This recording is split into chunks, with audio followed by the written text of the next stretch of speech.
You don't deserve these pieces. Grandma always meant for me to have them."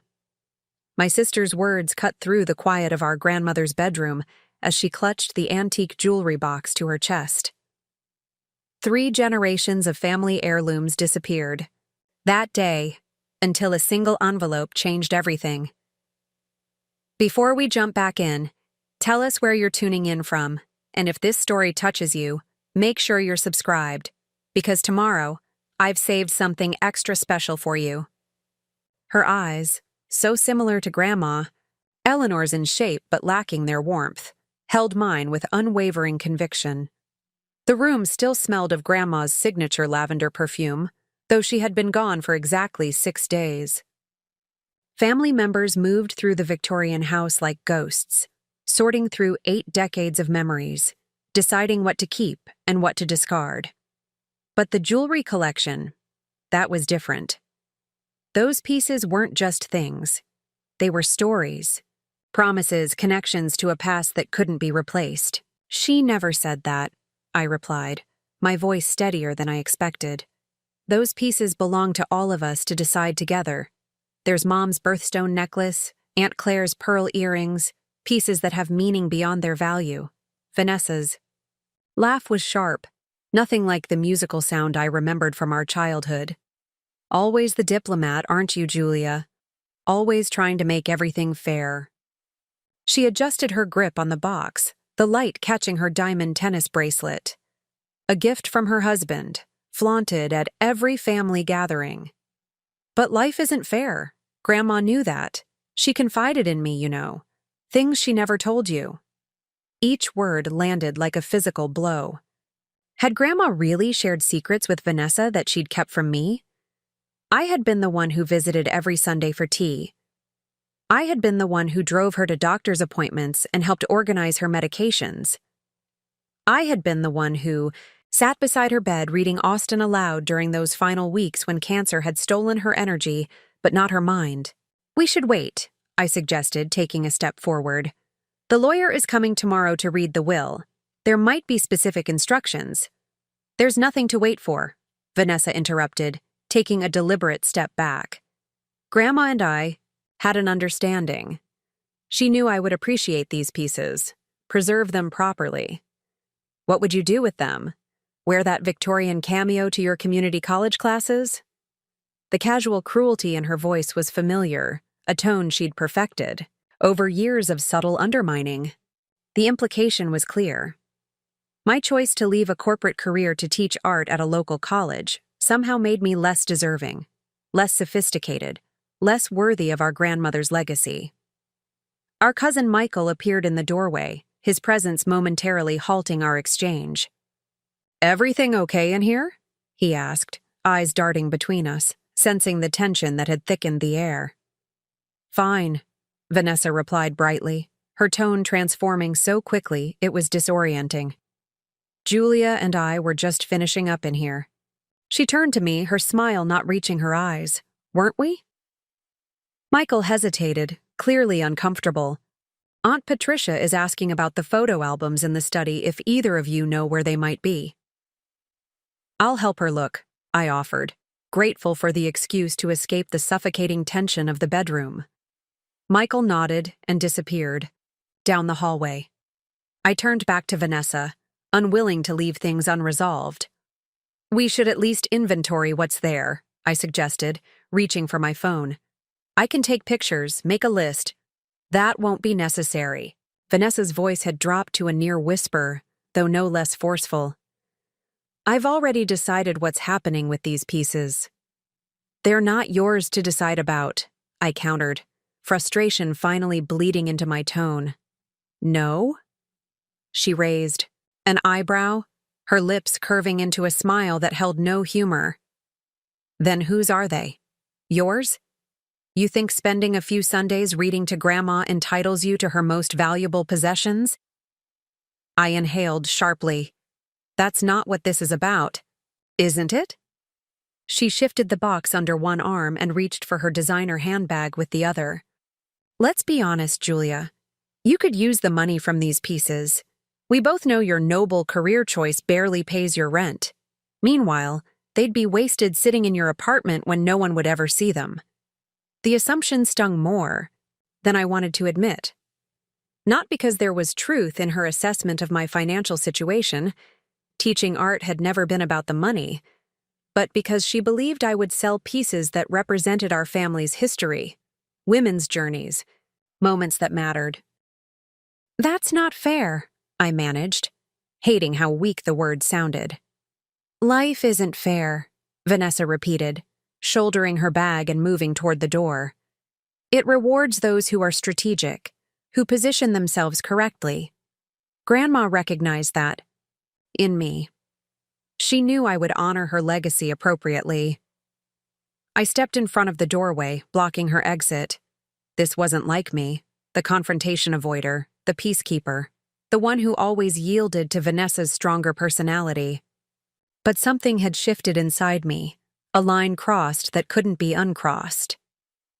"Those pieces don't belong to just you," I said firmly. "They belong to our entire family.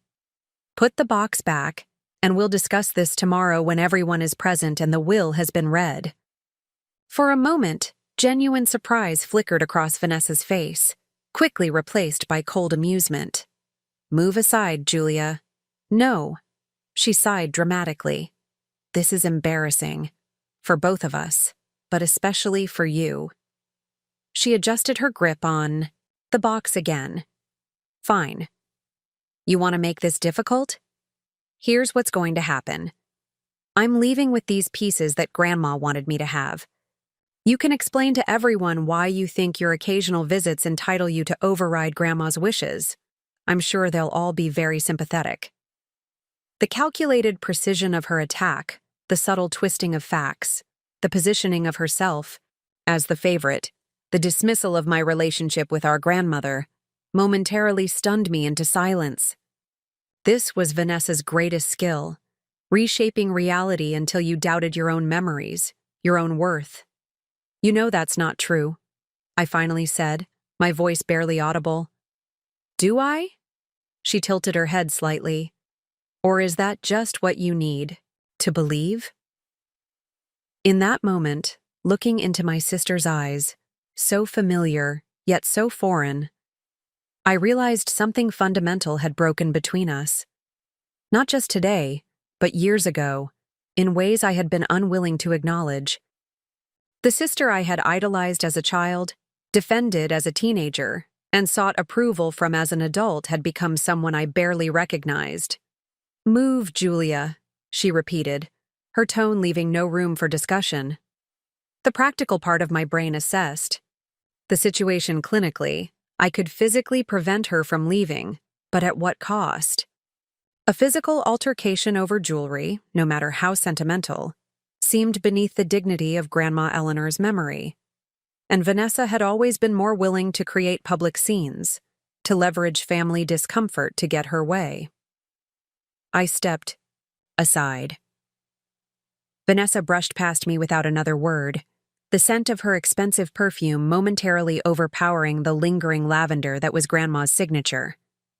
I listened to her heels clicking confidently down the hardwood hallway. Then, down the stairs. The front door opened and closed with finality. Just like that, 3 generations of family heirlooms disappeared. The Art Deco emerald ring that had been my great-grandmother's engagement present. The pearl necklace Grandma had worn at her wedding. The sapphire brooch that had been pinned to christening gowns for a century of family babies, including my own daughter. All gone in an instant. I stood alone in Grandma's bedroom, surrounded by the remaining fragments of her life. Books on the nightstand, slippers beside the bed, reading glasses perched on top of an unfinished novel. The room felt suddenly emptier, as if Vanessa had taken not just the jewelry, but some essential part of Grandma's presence with her. My phone buzzed in my pocket. A text from Michael. "Everything okay up there?" I stared at the screen, unsure how to respond. Nothing was okay. Not the jewelry, not my relationship with my sister, not the hollow feeling expanding in my chest. I typed back simply, "Vanessa took Grandma's jewelry collection." His response came quickly. All of it? Before the will reading? Yes. 3 dots appeared, disappeared, then appeared again before his message came through. That's not right. Should we call the lawyer? I sank onto the edge of Grandma's bed, my hand smoothing the quilt she had stitched herself decades ago. What would she advise in this moment? Grandma Eleanor had always been the family's moral compass, the voice of both compassion and clarity. Would she tell me to fight for what was right, or to let go for the sake of peace? I don't know, I replied, honestly, to Michael. Let me think about it. I set my phone down and looked around the room once more, trying to feel Grandma's presence, seeking guidance. My eyes fell on her nightstand where a small framed photo stood, Grandma and me at my art school graduation, both of us beaming. Beside it lay her journal, the leather cover worn soft from years of daily writing. Something inside me quieted. Grandma had her own voice, and tomorrow, through her will, we would hear it. Until then, the jewelry was just things, precious things, meaningful things, but still just things. What mattered more was honoring who she was and what she truly valued. I picked up my phone again and texted Michael. We'll handle it tomorrow, after the will reading. For now, let's focus on finishing what Grandma would want done today. As I stood to leave the room, I felt a strange sense of calm replace the initial shock and anger. Vanessa might have taken the jewelry, but she couldn't take the memories, the lessons, or the love that Grandma had given me. Those were mine, woven into who I had become. What Vanessa didn't know, what she couldn't possibly understand as she drove away with that mahogany box, was that Grandma Eleanor had always played the long game, and tomorrow, when the estate executor revealed her will, everything would change. Preparing and narrating this story took us a lot of time, so if you are enjoying it, subscribe to our channel. It means a lot to us. Now, back to the story. I'm Julia Harlow. At 34, I carried more complicated family dynamics than most. People realize when they see me teaching art at Westlake Community College. While my students saw a confident instructor who encouraged their creativity, few knew about the intricate web of relationships that defined my private life or the shadow my sister had cast across my choices. Vanessa and I were raised in the comfortable suburbs of Portland, where our parents, my father a successful architect, my mother a real estate agent, provided a life of relative privilege. 2 daughters, just 3 years apart, who couldn't have been more different from the beginning. Vanessa, the eldest, seemed to emerge from the womb fully formed, determined, charismatic, and uncannily aware of social hierarchies, even in elementary school. I was quieter, more observant, finding my voice through art rather than words. Our grandmother, Eleanor Harlow, lived just 20 minutes away in a Victorian house that had been in the family for generations. After our grandfather passed when I was only 4, Grandma Eleanor chose to remain in that house rather than downsizing, maintaining its character with meticulous care. The home became our sanctuary during childhood, a place where time seemed to slow down, where stories lived in every corner. A house should tell the story of who lives there, Grandma would say as she showed me family photographs, antique furniture with secret compartments, and of course her jewelry collection. Each piece had a story: the sapphire brooch that survived, the Great Depression when little else did, the pearl necklace given to her by grandfather on their 20th anniversary, the emerald ring passed down from her own grandmother who had worn it every day of her adult life. "Jewelry isn't about value, Julia," she once told me when I was about 11, allowing me to try on a garnet bracelet that caught the light like liquid fire. "It's about memory. When I wear this, I remember my mother wearing it at Christmas gatherings. Someday when you wear it, you'll remember me." Vanessa had been present for that conversation, her eyes tracking the bracelet with an intensity that, even then, had seemed different from mere appreciation. She had always been drawn to beautiful things, not for their stories, but for what they represented: status, achievement, wealth. Our paths diverged predictably in adulthood.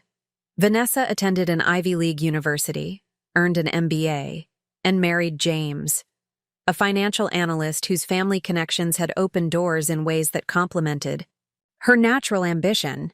They lived in a sleek downtown condo, traveled extensively, and curated a life that looked perfect on social media. No children by choice, they were focused on building their empire. I had taken a different route. After initially following the expected path, a business degree that pleased our parents, I had a quarter-life crisis at 26. I quit my marketing job, enrolled in art school, and eventually found my purpose teaching others to express themselves through visual media. I married Daniel, a high school history teacher with a passion for social justice.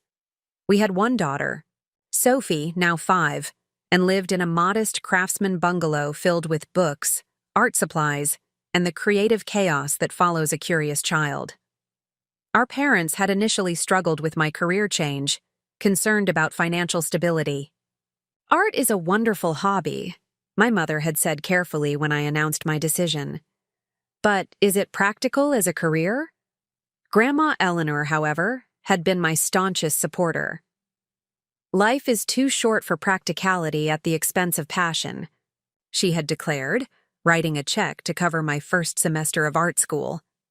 "Besides, you come from a long line of impractical women who changed the world in small but significant ways." She showed me a photograph I'd never seen before, her own mother in an artist's smock, standing before an easel. "Your great-grandmother supported her family painting portraits during the Depression when your great-grandfather lost his job. Practicality takes many forms." That support never wavered, even when my parents expressed concerns about my wasted potential or when Vanessa made subtle comments about my charming little teaching job. Grandma's validation became my foundation, giving me permission to define success on my own terms. As Grandma aged, our Sunday afternoon teas became a ritual I cherished. We would sit in her sunroom drinking Earl Grey from delicate porcelain cups, discussing everything from art history to neighborhood gossip. Sometimes she would bring out pieces from her jewelry collection, not to wear, but to tell their stories. Again, "Your grandfather bought this opal pendant on our 10th anniversary," she might say, holding it up so the light caught the shifting colors. "He saved for months without telling me," said the changing colors reminded him of how love transforms over time, always beautiful but never static. During those hours, I learned more about resilience and grace than from any self-help book or motivational speaker. Grandma had weathered the early death of her husband, raised her son alone while running the small bookshop they had owned together, and navigated widowhood with remarkable independence. When I expressed doubts about my own choices, especially during difficult financial periods when Daniel and I struggled to balance childcare costs with mortgage payments, she would listen without judgment, then inevitably offer perspective that made my problems seem both acknowledged and manageable. "Wealth is overrated," she told me once when I confessed feeling inadequate compared to Vanessa's material success. "I've been both comfortable and stretched thin at different points in my life. Neither state defined my happiness nearly as much as whether I was living authentically." When the cancer diagnosis came, pancreatic already advanced, Grandma faced it with characteristic pragmatism. "Well, something was bound to get me eventually," she said when we gathered in her living room to hear the news. "I've had 82 good years. That's more than many get." Vanessa had immediately taken charge, researching experimental treatments, scheduling consultations with specialists, creating spreadsheets of options. Our parents deferred to her executive skills, relieved that someone was taking control of an uncontrollable situation. I offered something different: companionship. While Vanessa managed Grandma's medical care from a distance, often calling from airports or between meetings, I adjusted my teaching schedule to spend more time at the Victorian house. 3 days a week became 4, then 5 as Grandma's. Energy diminished. I graded papers while she napped, read aloud when she was too tired to hold a book, and simply sat with her in comfortable silence when words became too effortful. "You don't have to do this," she told me one afternoon about 2 months before the end. "I know you have Sophie and your classes." "I want to be here," I said simply. She studied my face with eyes that remained sharp despite her failing body. "You've always seen the value in presence," she finally said. "That's rare these days." During those final weeks, our conversations sometimes turned philosophical, even ethereal. Grandma spoke about her life with a kind of detached appreciation, sorting through memories like treasured photographs. "I've been thinking about legacy," she said one rainy afternoon as we watched droplets race down the sunroom windows. "Not the kind with plaques or buildings named after you. The invisible kind." I waited, knowing she would continue when ready. "The invisible legacy is how you change the people around you, what you teach them through how you live, not just what you say." She reached for my hand, her skin paper-thin but her grip still surprisingly strong. "I see that legacy in you, Julia. In how you teach, how you parent Sophie, how you've sat with me through this mess of an ending." I had tried to deflect, uncomfortable with praise, but she persisted. "Vanessa has other strengths," she acknowledged. "Determination, efficiency, strategic thinking. But you have something rarer, the ability to be present without agenda." That conversation lingered with me in the days after her death, as family gathered from across the country to mourn and remember. I wondered if I had imagined its significance, if grief had caused me to find meaning where none was intended. Certainly Vanessa's actions, taking the jewelry collection before the will could be read, seemed to suggest she believed herself to be Grandma's true confidant, the keeper of her wishes. The night after Vanessa left with the jewelry box, I couldn't sleep.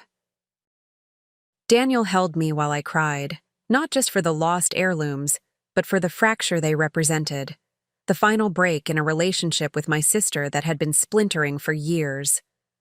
"You can fight for those pieces," he suggested gently. Legally, she had no right to take them before the estate was settled. "I know," I whispered. "But is that what Grandma would want?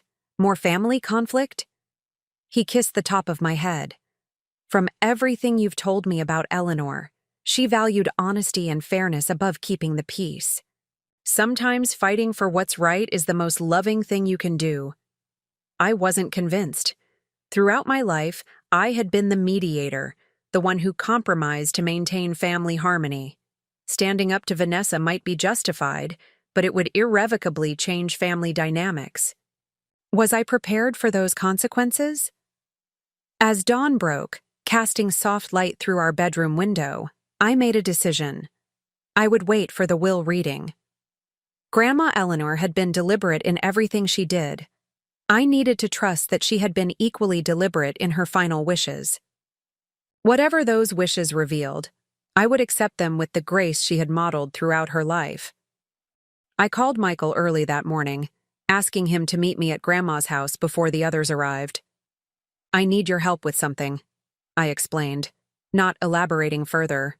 As I drove to the Victorian house one last time before the will reading, I reflected on all that Grandma had given me beyond material possessions: confidence in my unconventional path, permission to prioritize meaning over status, the understanding that true wealth lay in relationships rather than objects. The jewelry collection represented precious memories, yes, but the most valuable inheritance Grandma could have left was already mine, integrated into who I had become, how I taught my students, what I was passing on to Sophie. Whatever happened next would neither diminish nor enhance that essential legacy. With that thought, I parked outside the Victorian house and prepared for whatever the day would bring. Something told me Grandma Eleanor still had one final lesson to teach us all. Michael was already waiting when I arrived at Grandma Eleanor's Victorian house. He leaned against his sensible sedan, travel mug in hand, his expression brightening when he saw my car pull up. Of all the cousins, Michael had always been the easiest to talk to. Straightforward, without the undercurrents of competition that characterized so many family interactions. "Thanks for coming early," I said, climbing out of my car. The morning air was crisp, carrying the scent of the rose bushes Grandma had tended meticulously until her illness made such tasks impossible. "No problem," he replied, pushing off from his car. "Though I'm curious what we're doing here at 7:30 in the morning when the lawyer isn't arriving until 10. I hesitated, unsure how to articulate what I needed. "I want to look for something before everyone else gets here. Something that might help make sense of what Vanessa did yesterday." Michael's expression grew serious. "You mean taking the jewelry? Julia? That was clearly wrong. We all know it." "Do we?" I adjusted my shoulder bag, buying time. She seemed so certain that Grandma wanted her to have those pieces. "And you believe her?" His skepticism was evident. "I don't know what to believe," I admitted. "That's why I'm here. I need to check something." We walked up the stone path to the front porch together. The house looked different somehow, still beautiful with its gingerbread trim and stained glass accents, but hollower, as if it already knew its mistress was gone permanently. I used my key to unlock the door, feeling like an intruder despite having visited almost daily during Grandma's illness. Inside, the entryway was dim, sunlight only beginning to filter through the east-facing windows. Family photographs lined the hallway. 4 generations of Harlows captured in various combinations across decades. I paused before one showing Vanessa and me as teenagers, arms around each other, genuinely smiling. When had that effortless connection between us disappeared? "So what are we looking for?" Michael asked, jolting me from my reverie. "Grandma's journal," I explained, leading him toward the study. She wrote in it almost every day for as long as I can remember. If she had specific wishes about her jewelry collection, especially if she promised pieces to Vanessa, she would have written it down.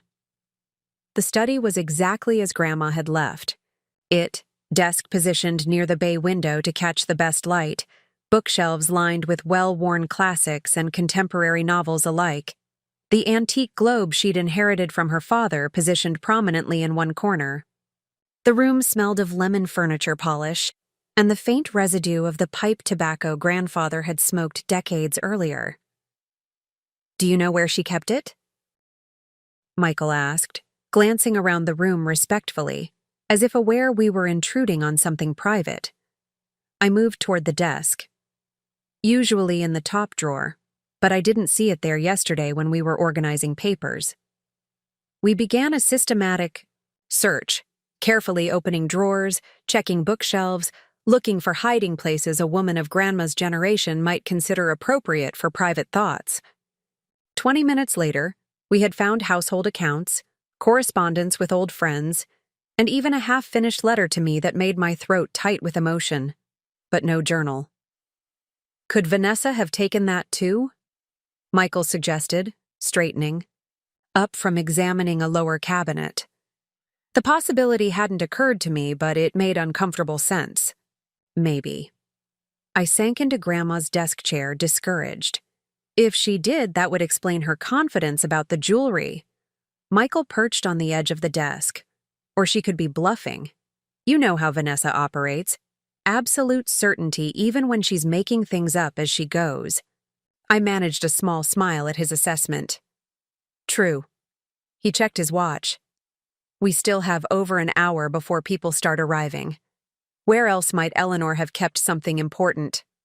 I closed my eyes, trying to channel Grandma's practical mind.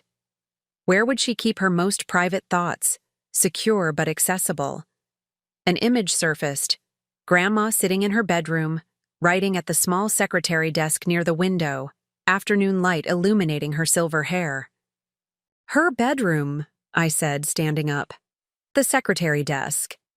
Upstairs, the bedroom felt even more intimate than the study, the space where Grandma had begun and ended each day for over 50 years.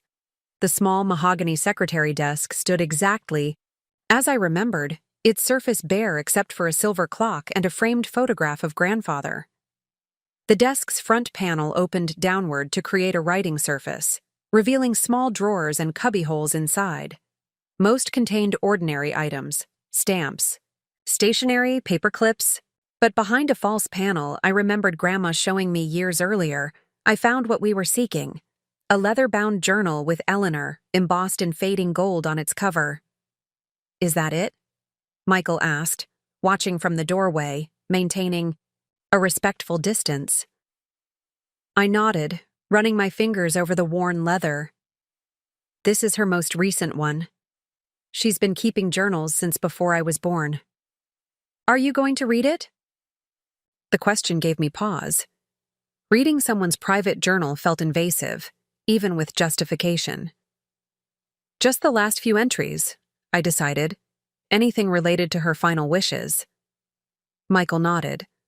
"I'll wait downstairs, give you some privacy." His sensitivity was one of the things I'd always appreciated about him.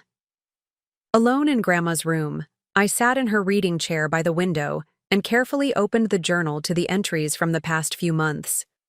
The handwriting started strong, but grew increasingly shaky as her illness progressed. I skimmed pages filled with observations about the changing seasons, reflections on books she was reading, and frequently thoughts about family, especially her granddaughters. An entry from 2 months ago caught my attention. March 18th, Vanessa. Visited today. First time in weeks. Brought beautiful flowers and stayed for nearly an hour, unusually long for her. Asked many questions about the family jewelry, natural curiosity or something else? Hard to tell with Vanessa, always layers to her interest. I turned pages, finding another relevant entry. April 2nd. Julia read Austen to me again today. Pride and Prejudice, my favorite. She notices when my energy fades, adjusts without making me feel weak. Reminds me of my mother, that same quiet awareness of others. Have been thinking much about inheritance lately. Not just objects, but qualities, values. What do we truly pass on? Then, just 3 weeks before her death, May 5th, finalized arrangements with Harold today. The will is done. Not conventional, perhaps, but right. Some will be surprised, perhaps hurt initially, but I've lived long enough to see beyond immediate reactions. The truth is in the long arc, not the moment. Julia will understand this eventually. Vanessa may never. This saddens me but doesn't change my decision. The final entry, dated just days before she became too weak to write, made my breath catch. May 12th. Vanessa came specifically to discuss the jewelry collection today. Asked outright if I would confirm I had promised it to her. I did not. Of course, as no such promise was ever made. Became quite insistent. Troubling conversation. Reminded me of Virginia. Same determination to reshape reality to suit desires. Had to be firm. Not proud of the tension, but necessary. Some boundaries must be maintained, even at the end. I closed the journal gently, my mind reeling. Grandma had never promised the jewelry to Vanessa. In fact, she had explicitly refused to do so when directly asked. Whatever Vanessa had told me yesterday had been a fabrication, a calculated attempt to take what she wanted before the will could dictate otherwise. The realization should have angered me, but instead, I felt an unexpected sadness. What emptiness must exist within my sister that she would lie so boldly, exploit our grandmother's death for material gain? Not just to others, but perhaps to herself as well. Convincing herself of entitlements that never existed. I tucked the journal into my bag and went downstairs to find Michael seated in the living room, scrolling through emails on his phone. "Find anything?" he asked, looking up. "Yes," I said simply, not ready to share the specifics. Enough to know Vanessa wasn't telling the truth. He nodded, unsurprised. "What do you want to do?" The question hung in the air as I considered our options. Confronting Vanessa directly before the will reading seemed unlikely to yield results. She would simply deny everything, creating more conflict without resolution. Going to our parents would likely result in calls for compromise to keep the peace. their default response to Vanessa's behavior since childhood. "I think we wait," I finally said. "The will reading is in less than an hour. Let's see what Grandma actually wanted before deciding next steps." Michael seemed satisfied with this approach. Pragmatic. Eleanor would approve. We spent the remaining time preparing the living room for the family gathering, arranging chairs, setting out the refreshments I had brought, making sure the space was ready for what promised to be an emotionally charged meeting. Around 9:30 our parents arrived, followed by Aunt Claire and Uncle Robert. Daniel came with Sophie, who immediately set about exploring the house one last time, as she put it with the devastating directness of a 5-year-old. Vanessa and James were the last to arrive, sweeping in at 9:55 with the practiced timing of people who understood the power of an entrance. Vanessa wore a tailored black dress that managed to be both appropriate for the occasion and flattering, her makeup subtle but perfect. Her eyes met mine briefly as she entered, a flash of challenge in them before she turned to greet our mother with a warm embrace. I noticed she wasn't wearing any of Grandma's jewelry, too obvious perhaps before the will was read. She had always been strategic. At precisely 10 o'clock, a car pulled into the driveway, a silver Audi that none of us recognized. Through the front window, I watched as a man emerged, tall, around 60, with salt and pepper hair and wire-rimmed glasses. He retrieved a briefcase from the passenger seat and approached the house with measured steps. Uncle Robert opened the door before he could knock. "Mr. Blackwood, I'm Robert Harlow, Eleanor's brother-in-law." "Harold Blackwood," the man confirmed, shaking hands. "Eleanor's attorney and the executor of her estate. Thank you for gathering everyone so promptly." He entered the living room, nodding greetings to the assembled family. His eyes paused momentarily on me, then moved to Vanessa. Something unreadable in his expression. "I believe we're all here," my father said, always the unofficial spokesperson, in family gatherings. "We're ready when you are, Mr. Blackwood."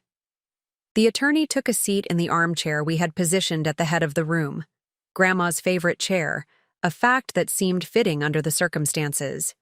He opened his briefcase and removed several documents, arranging them methodically before looking up to address us all. "Before I begin," he said, his voice carrying the practiced cadence of someone accustomed to difficult conversations, "I should note that Eleanor Harlow was very specific about her wishes. The document I'm about to read represents her final testament, prepared and signed with full mental clarity and proper legal witnesses." His gaze swept the room again, lingering slightly longer on Vanessa. "She also instructed me to inform you that there is a sealed letter for each beneficiary, to be opened privately after this meeting." Vanessa shifted in her seat, crossing, then uncrossing her legs. For the first time since arriving, she looked slightly uncomfortable. "Shall we begin?" Mr. Blackwood asked, though it wasn't really a question. As he cleared his throat and prepared to read, I felt a strange calmness descend. Whatever Grandma had decided, whatever wisdom she had tried to impart through her final distributions, I would accept with the grace she had taught me. The journal entries had confirmed what I already knew in my heart. Grandma Eleanor had lived thoughtfully and would have died the same way, her choices deliberate and meaningful. I glanced at Vanessa, her profile perfectly composed, yet somehow brittle, like fine porcelain on the edge of a table. She didn't know yet, but everything was about to change. Mr. Blackwood adjusted his glasses and began to read. "I, Eleanor Grace Harlow, being of sound mind and body, do hereby set forth my last will and testament." Mr. Blackwood began, his voice steady and clear in the hushed living room. He proceeded through the standard legal preamble that established Grandma's mental competence and the document's validity. The family listened with the particular stillness that accompanies moments of consequence. Backs straight, breaths measured, eyes fixed on the messenger who held our futures in his leather portfolio. I studied the faces around me as Mr. Blackwood read. My father, his features so similar to the photographs of grandfather, maintained his typical stoic expression. My mother twisted her wedding ring unconsciously, a habit that emerged only in times of stress. Aunt Claire dabbed at her eyes periodically with a lace-edged handkerchief that looked like one of Grandma's. Uncle Robert stared at his shoes, perhaps finding the direct confrontation with his sister-in-law's mortality too much to bear. And Vanessa. My sister sat perfectly still, her posture impeccable, eyes fixed on Mr. Blackwood with laser focus. Only the slight whitening of her knuckles as she gripped her handbag betrayed any tension. Mr. Blackwood moved methodically through the will's initial provisions, charitable donations to the local library where Grandma had volunteered for decades, a generous gift to her church, funds set aside for the maintenance of grandfather's grave. Then came the personal bequests. To my beloved brother-in-law, Robert, I leave my collection of first edition mysteries that we enjoyed discussing over many Sunday dinners, along with the sum of $10,000. Uncle Robert looked up, momentarily startled before a small, sad smile crossed his face. The mysteries had been a bond between them, a shared passion that had helped him integrate into the family after marrying Aunt Claire. To my dear sister-in-law Claire, who brought such joy to my brother's life and has been a steadfast friend to me, I leave my collection of gardening tools and reference books, along with the sum of $10,000. May your garden continue to flourish, as our friendship has. Aunt Claire's hand flew to her mouth, tears flowing freely now. Gardening had been a passion she and Grandma had shared for decades. To my son, Richard, and his wife, Patricia, I leave the sum of $50,000, along with my gratitude for giving me two remarkable granddaughters who have each, in their own way, brought purpose and joy to my later years. My parents exchanged glances, nodding slightly. The bequest was generous but not unexpected. To my grandson-in-law, James, I leave my collection of art books with the hope that you will find in their pages the beauty that exists beyond financial statements. A barely perceptible frown crossed James's face. Was it disappointment at the modest bequest or confusion at the gentle rebuke embedded in Grandma's words?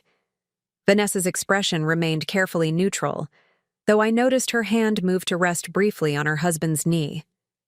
To my grandson-in-law, Daniel, I leave my collection of political histories and first edition social commentaries, which I believe will resonate with your commitment to teaching the full spectrum of our past. Daniel smiled, genuinely touched. He and Grandma had spent many hours discussing history and social justice, conversations that often continued by email when visits ended. To my great-granddaughter Sophie, I establish a trust fund in the amount of $25,000 to be used exclusively for educational expenses. Additionally, I leave her my collection of children's books, especially the ones we read together, with the hope that stories will continue to inspire her imagination as she grows.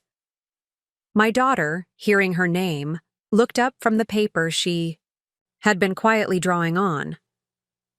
"I get Grandma Great's books?" she asked, loudly enough for everyone to hear. "Yes, sweetheart," I whispered, touched by Grandma's thoughtfulness in specifically mentioning the books they had shared. To my nephew Michael, who has shown me extraordinary kindness without expectation of return, I leave the sum of $15,000 and my antique writing desk, which I hope will serve your literary aspirations as well as it has served mine. Michael blinked rapidly, visibly moved. Few in the family knew about his dreams of writing a novel, something he had shared with Grandma during long visits when he drove her to medical appointments. Mr. Blackwood paused, taking a sip of water before continuing. The specific bequests had been generous but not particularly surprising. Now came the significant assets, the house, the remaining finances, and of course, the jewelry collection that Vanessa had already claimed. Regarding my primary residence at 1842 Maple Street, Mr. Blackwood continued, along with all its contents not specifically bequeathed elsewhere, and the remainder of my financial assets after the above distributions and any outstanding debts have been settled, I have made the following decision after considerable reflection. The atmosphere in the room shifted perceptibly. This was the heart of the matter, the distribution that would most significantly impact our lives. Vanessa leaned forward slightly, her composure intact but attention absolute. These assets shall be divided as follows: 60% to my granddaughter, Julia Harlow Taylor, and 40% to my granddaughter, Vanessa Harlow Mitchell. A soft intake of breath came from somewhere in the room. My mother, perhaps, or Aunt Claire. The division was generous to both, but clearly favored me, contradicting the family's unspoken assumption that assets would be divided equally among direct descendants. I kept my expression neutral, though my heart raced. This wasn't about the financial implications, substantial as they might be. It was about Grandma's signal, her clear statement that she had seen and valued my presence in her life, particularly during her final months. Vanessa's perfectly composed expression showed the first crack, a slight tightening around her eyes, a barely perceptible compression of her lips. She had expected equality at minimum, perhaps even favoritism. This public statement of Grandma's preferences must have stung, but Mr. Blackwood wasn't finished. Regarding my collection of jewelry, which represents 3 generations of family history and significant sentimental as well as monetary value, I have given particular consideration to its disposition. Here it was, the declaration that would either validate or invalidate Vanessa's actions yesterday. The room seemed to hold its collective breath. I found myself unable to look at my sister, instead focusing on Mr. Blackwood's steady hands as he turned to the next page. This collection shall be placed in trust, with Harold Blackwood serving as trustee, and shall be divided as follows. A trust? Not a direct bequest to either of us? This was unexpected. I hazarded a glance at Vanessa, whose perfect composure had given way to visible confusion.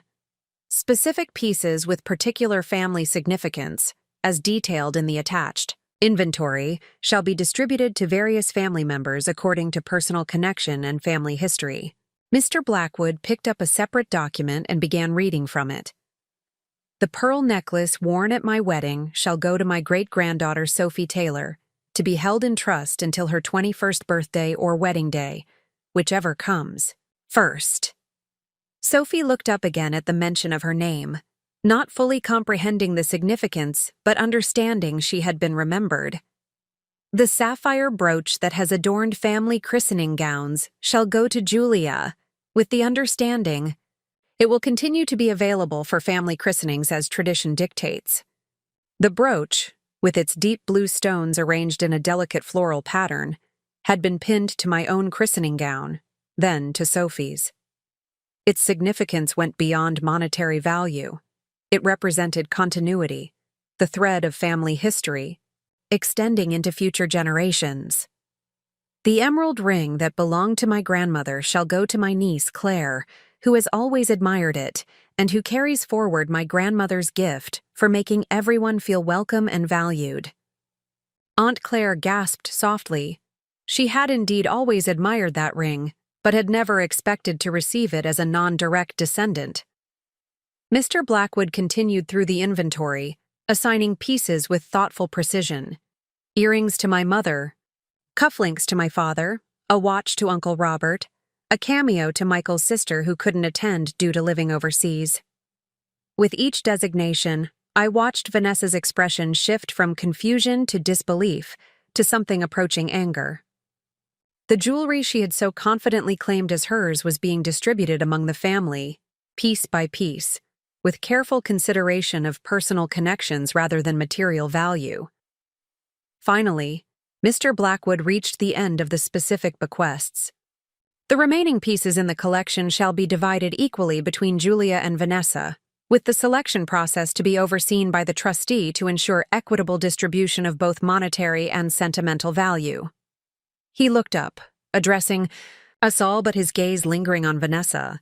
Additionally, Eleanor has left explicit instructions that these distributions are to occur during a family gathering to be scheduled within 30 days of this reading, where the stories and histories associated with each piece can be shared as they are passed to their new owners.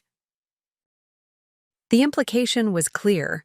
Grandma had envisioned a ceremonial passing of these treasures, a final gathering where family history would be honored and stories preserved for another generation. Vanessa's unilateral action had circumvented not just the legal process, but Grandma's deeply considered wishes for a meaningful transition. Mr. Blackwood cleared his throat, seeming slightly uncomfortable for the first time. I must now address a matter of some delicacy. It has come to my attention that the jewelry collection was removed from the premises yesterday, prior to this official reading. All eyes turned to Vanessa, whose cheeks had flushed despite her obvious efforts to maintain composure.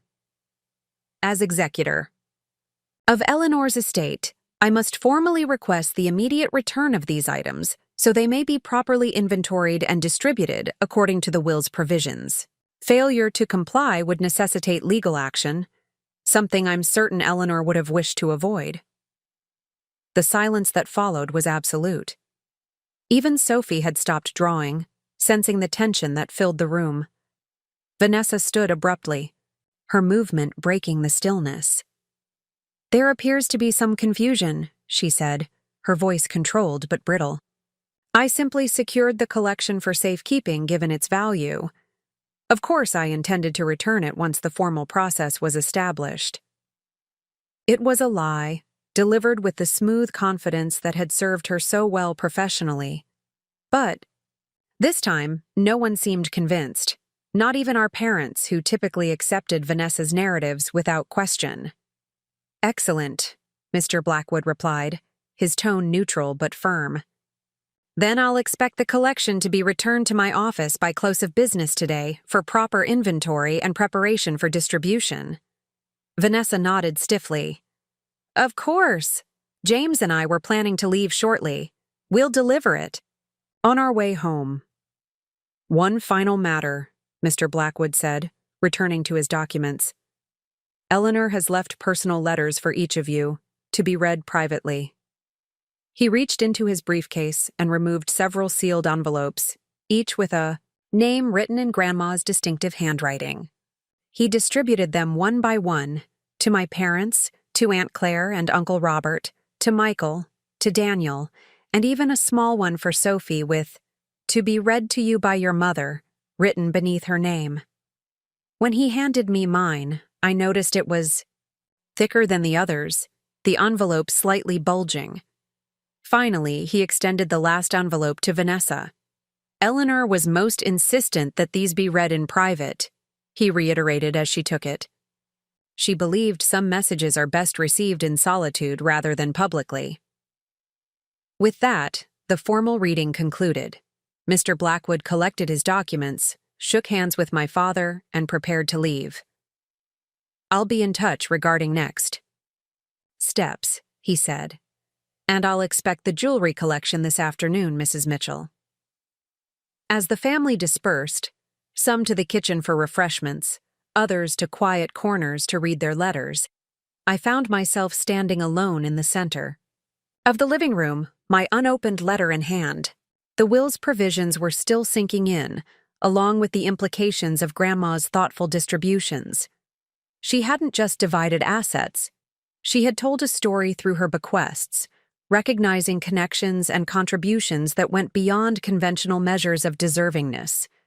In doing so, she had exposed the hollowness of Vanessa's claim to special status while simultaneously reinforcing the value of presence over performance. Across the room, I noticed Vanessa slipping her unopened letter into her handbag, her movements precise but tense. Our eyes met briefly, hers unreadable behind a carefully maintained mask, mine likely revealing more than I intended. For a moment, I thought she might approach me, might offer some explanation or even apology for yesterday's deception. Instead, she turned away, moving toward James with the clear intention of making a rapid exit. Whatever reckoning awaited between us would not happen today. But it would come, of that I was certain. Grandma Eleanor had set the stage for truth to emerge, even if its full revelation required time and privacy to unfold. I tucked my own letter into my bag, deciding to read it later when I could give it my complete attention. For now, there was family to attend to, practical matters to address, and a house full of memories to begin processing. As I moved toward the kitchen to check on Sophie, I felt a strange sense of lightness despite the emotional complexity of the morning. Grandma's final message had been delivered, not just through her will, but through the deliberate care with which she had crafted it. And in that message was a validation I hadn't realized I needed. That being present matters, that quiet dedication has value, and that true legacy exists in relationships rather than possessions. Whatever Vanessa had taken yesterday, she couldn't take that. The rest of the morning passed in a blur of quiet conversations and practical discussions. Family members drifted through Grandma's home, some reminiscing in hushed tones, others addressing logistical matters with forced practicality.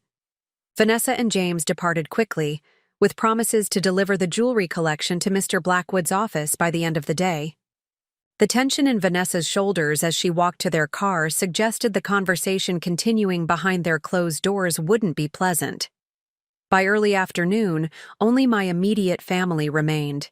Daniel helping my father move some boxes. To the garage, Sophie napping on the window seat in the sunroom, my mother methodically organizing Grandma's kitchen cabinets as if bringing order to measuring cups and teapots might somehow restore the equilibrium disrupted by the morning's revelations. I found myself drawn to Grandma's garden, needing space to process everything that had transpired. The late spring sunshine warmed the flagstone path as I wandered among the roses and hydrangeas she had tended so lovingly. Their continued blooming, in her absence, felt both painful and reassuring, a reminder that life persists, beauty endures, even when those who cultivated it are gone. The envelope containing Grandma's letter pressed against my side from inside my bag. I had been waiting for the right moment to read it, wanting privacy and emotional space to fully receive whatever final message she had crafted for me. This quiet corner of the garden, on the bench beneath the trellis of climbing roses, seemed perfect.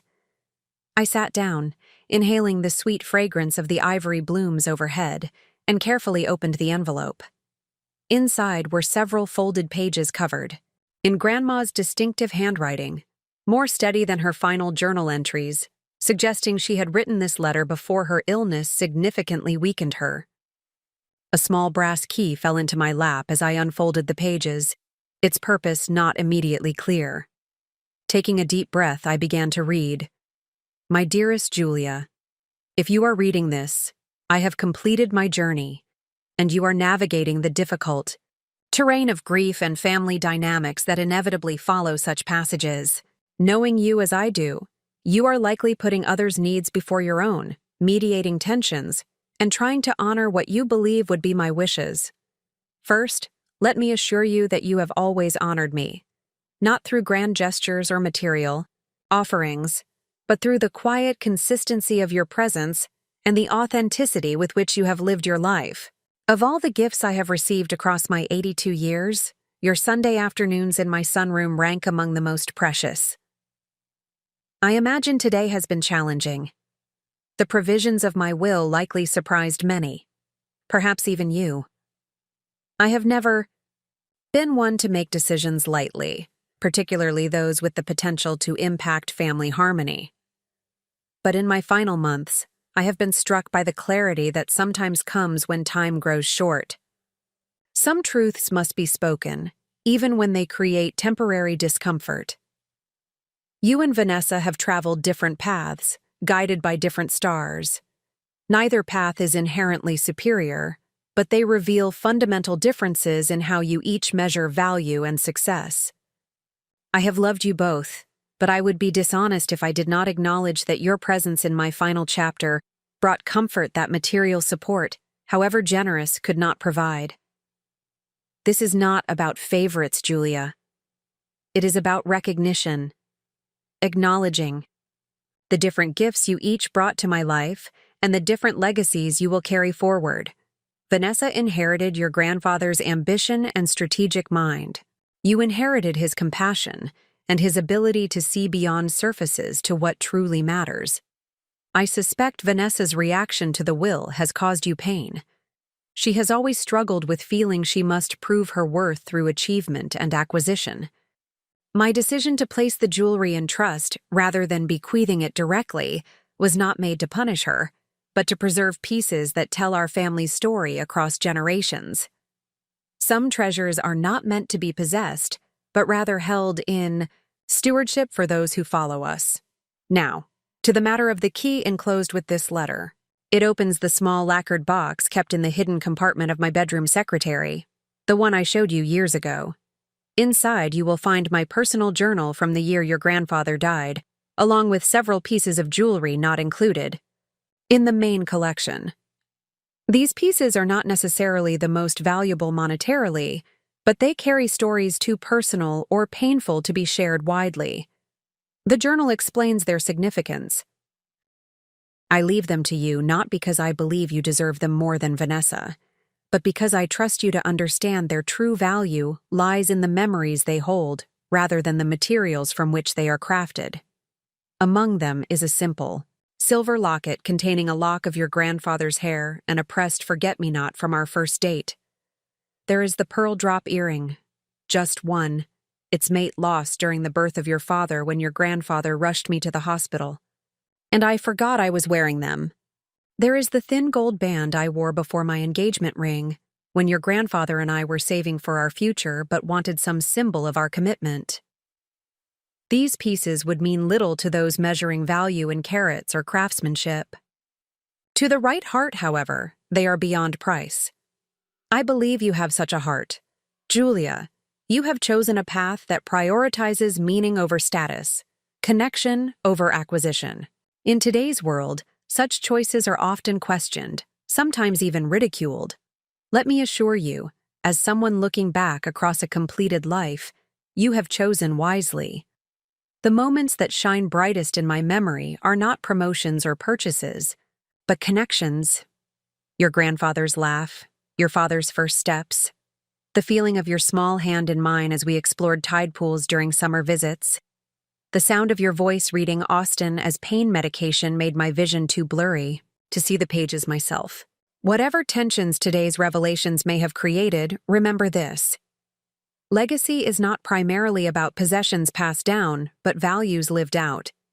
You have already inherited what matters most, not in legal documents or jewelry boxes, but in how you approach life, love, and the inevitable losses that accompany them. I have observed how you teach Sophie to notice small wonders, to value relationships over things, to express herself authentically. In doing so, you pass forward what I tried to give you. This continuation matters more than any object ever could. Regarding Vanessa, my letter to her contains difficult truths delivered with love. I have no illusions that it will immediately change patterns established over decades, but seeds planted may yet grow with time and reflection. Be patient with her as you have always been, but maintain the boundaries necessary for your own well-being. Compassion need not equal sacrifice. My practical advice, which you did not ask for but will receive nonetheless, grandmother's prerogative. Use your portion of the estate to create security for your family, but also to support the art that brings you joy. The studio space you've dreamed of building behind your home? Do it. The sabbatical to focus on your own painting? Take it. The world needs beauty created by hands that understand both shadow and light. Julia, you have been a gift beyond measure, first as a beloved granddaughter, then as a wise companion on my final journey.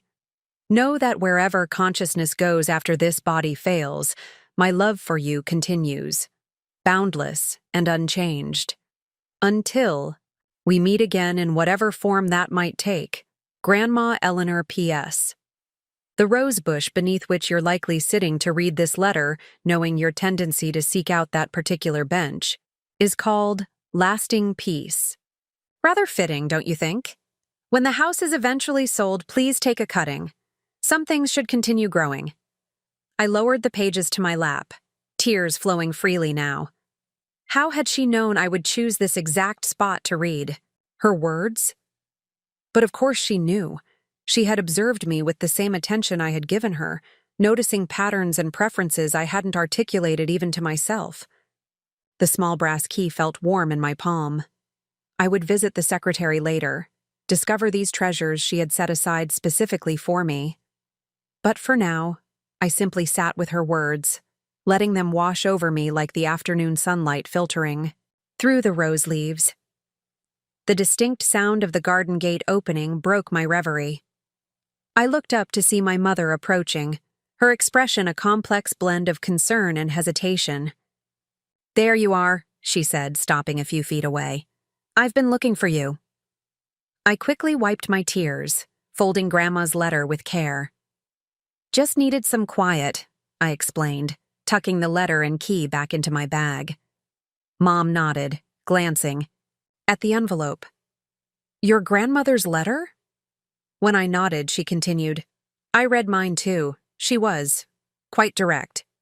Something in her tone suggested Grandma's words to her had contained difficult truths as well. I waited, giving her space to continue if she wished. After a moment, she sat beside me on the bench, smoothing her skirt with hands that betrayed a slight tremor. "She told me I've allowed Vanessa's accomplishments to blind me to her character," she finally said, her voice barely above a whisper, "and that I've taken your steadiness for granted." The admission clearly cost her something. My mother had always navigated family dynamics with diplomatic caution, avoiding direct confrontation in favor of surface harmony. "Mom, it's okay," I began, defaulting to my usual role of easing others' discomfort. "No," she interrupted, surprising me with her firmness. "It's not okay. Eleanor was right. I've been so proud of Vanessa's obvious achievements that I failed to see how she manipulates situations to her advantage. And I've been so confident in your resilience that I haven't properly valued your contributions." She turned to face me directly. "I watched you care for my mother when I should have been there more myself. I told myself you had more flexibility because of your less demanding career, as if teaching and raising Sophie weren't themselves demanding." The acknowledgement of my work, my choices, my presence with Grandma created a warmth in my chest that spread outward. It wasn't about being recognized as better than Vanessa, but simply being seen accurately, my own path valued on its own terms. "Thank you," I said simply. Mom reached for my hand, her grip surprisingly strong. "Eleanor made choices with her will that will cause tensions. Vanessa is struggling with what she perceives as rejection. But I want you to know that your father and I support Eleanor's decisions. She saw things clearly, especially toward the end." The validation from my mother, who had so often sought to balance attention between her daughters without acknowledging the very real differences in our behavior, felt like a shifted foundation beneath my feet. Not dramatically, not completely, but perceptibly. "I just got off the phone with Mr. Blackwood," she continued. "Vanessa dropped off the jewelry collection as promised, but apparently there were discrepancies in the inventory." My stomach tightened. "What kind of discrepancies?" "Several pieces appear to be missing. Mr. Blackwood is giving her 24 hours to locate them before he considers legal options." The news shouldn't have surprised me, yet it did. Taking the entire collection had been opportunistic. Selectively, withholding pieces after being instructed to return them was deliberately defiant. "What will happen if she doesn't return them?" I asked. Mom sighed heavily. Mr. Blackwood was clear that Eleanor left instructions for such a scenario. Apparently, she anticipated difficulties. Of course she had.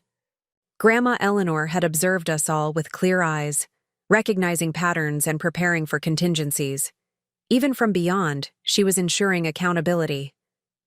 "I should call Vanessa," I said, reaching for my phone. "I already tried," Mom replied. "She's not answering." "But Julia," she hesitated, "this isn't your responsibility to fix. It's Vanessa's choice to make things right, or not."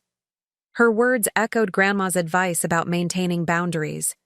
For so long, I had positioned myself as the family mediator, smoothing tensions created by others' actions.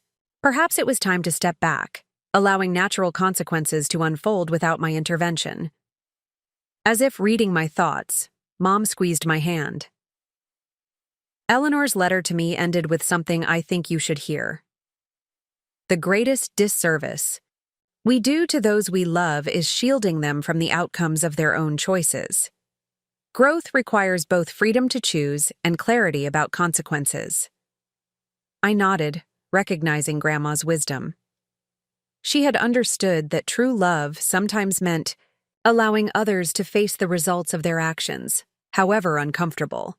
The afternoon light had shifted, casting longer shadows across the garden. Soon we would need to head home, continue the process of adjusting to a world without Grandma Eleanor's physical presence. But something had fundamentally changed today. Not just in the distribution of her possessions, but in the realignment of family dynamics and the validation of different types of value.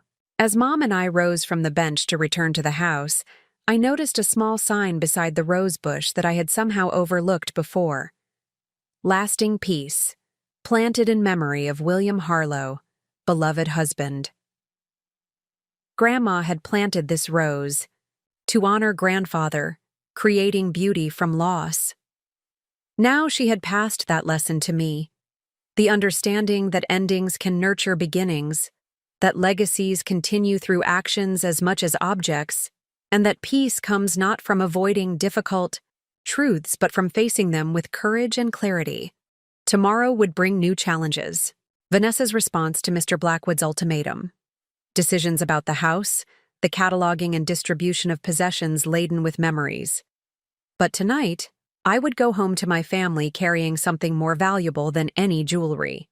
The certainty that I had been seen, understood, and valued for exactly who I was by someone whose opinion mattered deeply.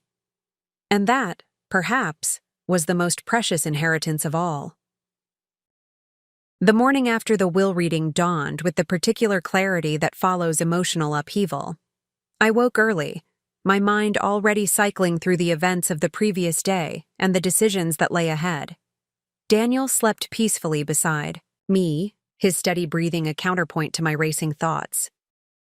Through the partially open door, I could see Sophie's room where she slumbered surrounded by stuffed animals, blissfully unaware of the adult complications unfolding around her. I slipped out of bed quietly and made my way to the kitchen.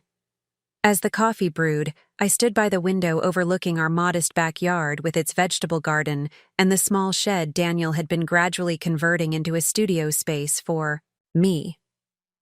Grandma Eleanor's inheritance would now make completing that project possible, along with the sabbatical she had encouraged me to take. The thought brought both excitement and a twinge of guilt, as if benefiting from her death somehow diminished my grief. My phone buzzed on the counter. A text from Mr. Blackwood. "Call when convenient. Updates regarding collection inventory." It was barely 6:30 a.m. The fact that Grandma's attorney was texting this early suggested the situation with the missing jewelry pieces had developed overnight. I finished my coffee, jotted a note for Daniel explaining my early departure, and decided to visit Mr. Blackwood's office in person rather than calling. Some conversations were better had face-to-face.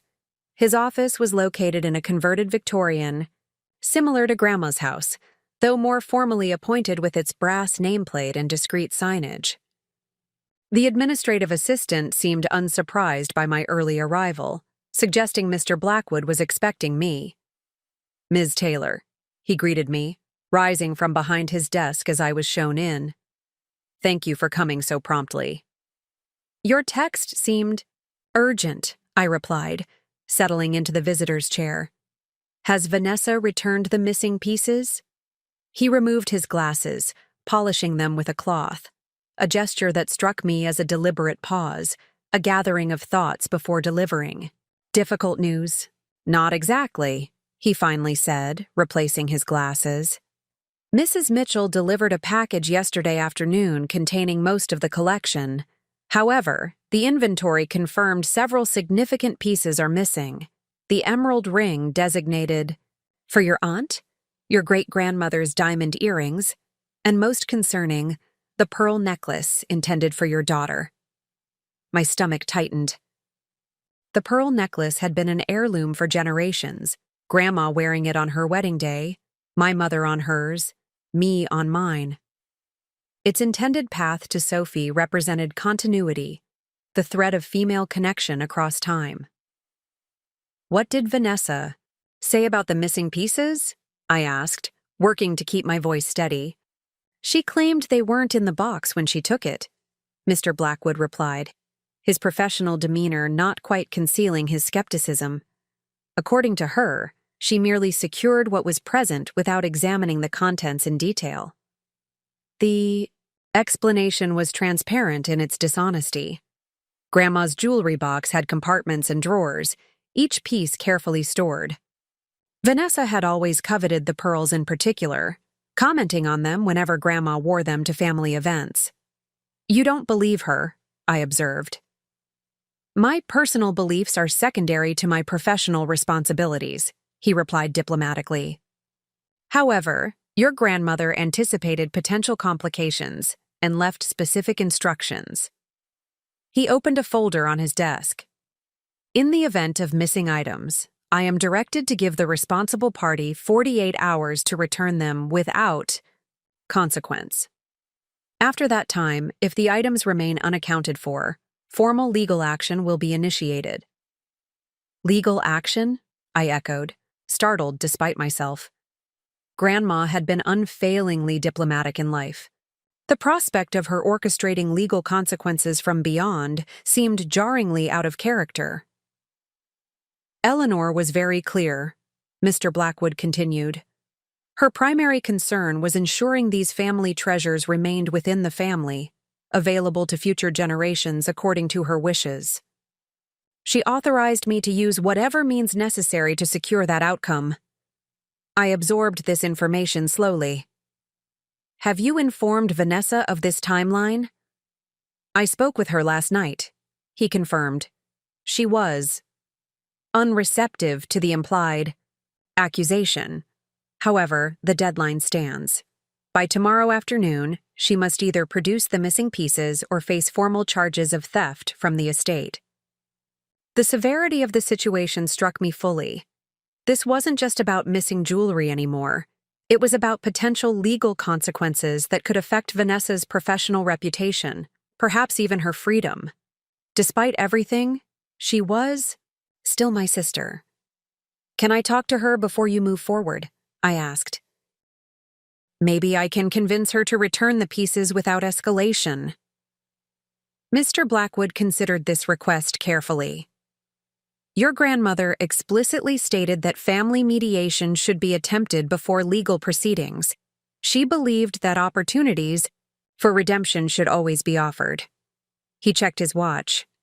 The deadline is 5 p.m. tomorrow. Whatever you decide to do must be resolved by then.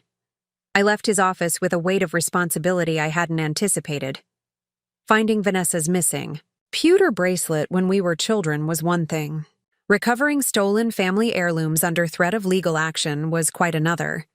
Yet something in me couldn't accept the permanent fracture of our relationship without one final attempt at resolution. I drove not home, but to the affluent neighborhood, where Vanessa and James had purchased their modernist townhouse 3 years earlier. The property was a statement of their success, all clean lines, expansive windows, and architectural angles that looked impressive in photographs, but always struck me as somewhat cold in person. Vanessa's silver BMW was in the driveway, indicating she was home rather than at her downtown office. I sat in my car for several minutes, rehearsing what I would say, how I would approach this confrontation constructively rather than accusingly. Finally, gathering my courage, I walked to the front door and rang the bell. Long moments passed before the door opened. Vanessa stood in the entryway wearing yoga clothes, her hair pulled back in a perfect ponytail, not a strand out of place, despite the early hour. Her expression shifted from surprise to wariness when she saw me. "Julia," she said, neither a greeting nor a question. "This is unexpected." "I need to talk to you," I replied simply. "May I come in?" She hesitated, visibly before stepping back, opening the door wider in silent invitation. I followed her into the living room, a showcase space with museum-worthy furniture arrangements and carefully curated art pieces, most selected for investment value rather than personal resonance. "Coffee?" she offered, the automatic hospitality, failing to mask her obvious tension. "No, thank you. This isn't a social call." I remained standing, unwilling to settle into the visitor role that would give her the psychological advantage of host. "Mr. Blackwood told me about the missing jewelry pieces." Her posture stiffened almost imperceptibly. "I've already explained the situation to him. The pieces weren't in the box when I secured it." The lie hung between us, as tangible as if she had placed it on one of her designer end tables. We both knew Grandma's meticulous nature, her careful organization of the collection. The idea that several significant pieces had somehow vanished before Vanessa secured the box was absurd. "Vanessa," I said quietly, "we both know that's not true." "Are you calling me a liar?" Her voice took on the dangerous smoothness I recognized from childhood confrontations, the calm before her calculated storms. "I'm saying there's an opportunity here to fix this situation before it becomes something neither of us can control." I took a step toward her, intentionally softening my voice. "Mr. Blackwood has a deadline of 5 p.m. tomorrow before he files formal theft charges. Whatever you're thinking, whatever you're feeling about Grandma's will, this isn't worth criminal charges." Something flashed in her eyes. Fear, perhaps, quickly masked by indignation. "Criminal charges? Over family jewelry? That's ridiculous. No court would take that seriously." "The emerald ring alone is appraised at over $20,000, I replied evenly. "The total value of the missing pieces exceeds the felony threshold. Mr. Blackwood is prepared to pursue this, Vanessa. Grandma left very specific instructions." She moved to the window, turning her back to me as she gazed out at her perfectly landscaped front yard. For a moment, in profile with the morning light illuminating her features, she looked startlingly like Grandma Eleanor, the same proud chin, the same elegant posture. The resemblance made what I needed to say next even more difficult. "This isn't just about legal consequences," I continued. "It's about what these pieces mean to our family. The pearl necklace that was meant for Sophie. It's not just jewelry. It's Grandma at her wedding, Mom at hers, me at mine. It's the continuation of something meaningful." "And you think I don't understand meaning?" Her voice had lost its defensive edge, replaced by something more vulnerable. "You think I only see dollar values?" "I think you see these pieces differently than Grandma intended," I replied carefully. "She wanted them distributed among family members who would appreciate their specific connections and stories. She wasn't trying to hurt you with her decisions. She was trying to honor relationships." Vanessa turned to face me fully, her expression unexpectedly raw. "Her letter said I was like Virginia." The name caught me off guard. "Who?" "Virginia. Apparently our great-aunt on grandfather's side." She crossed her arms tightly, a protective gesture.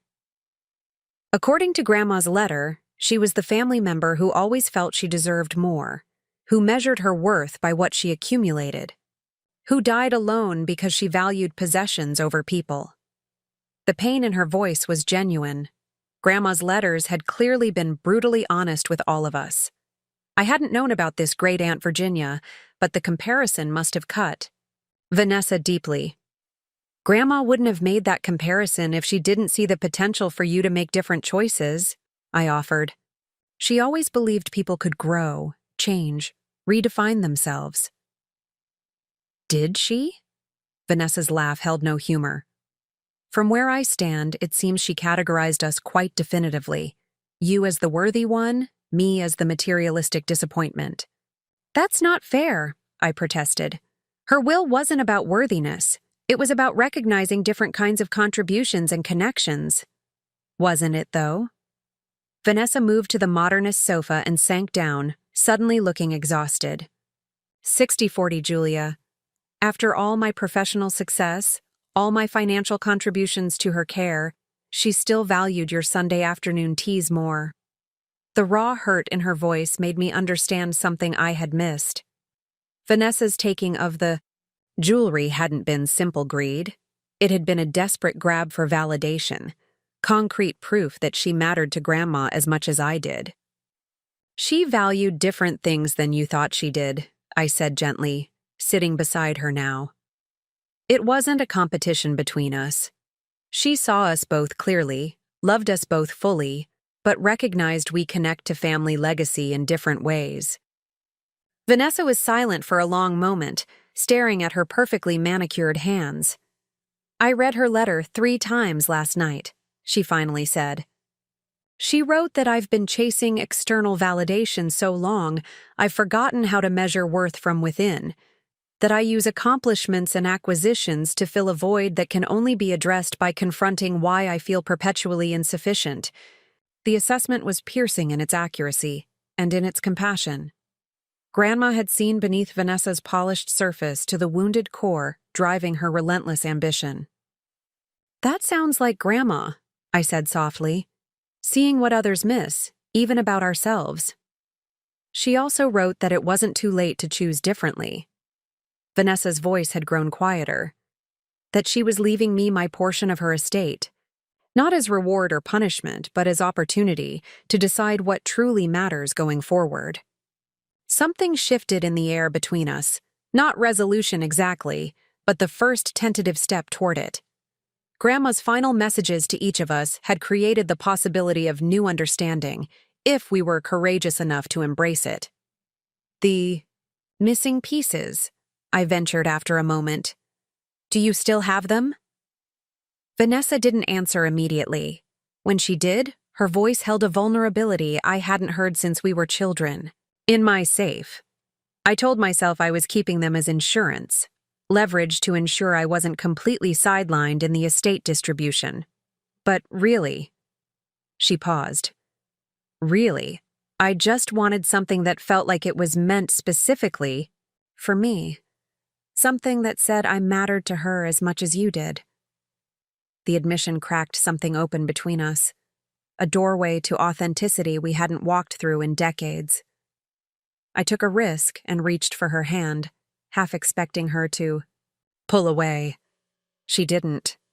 Return the pieces, I said quietly, not because of legal threats, but because it's an opportunity to honor Grandma's wishes while they still carry meaning rather than regret.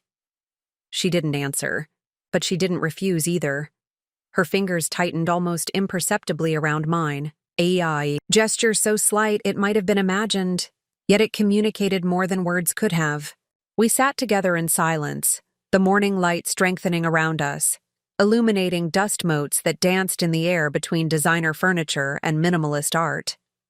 For the first time in years, the silence between us felt not like distance, but like possibility, the space where new understandings might take root. What would come next remained uncertain.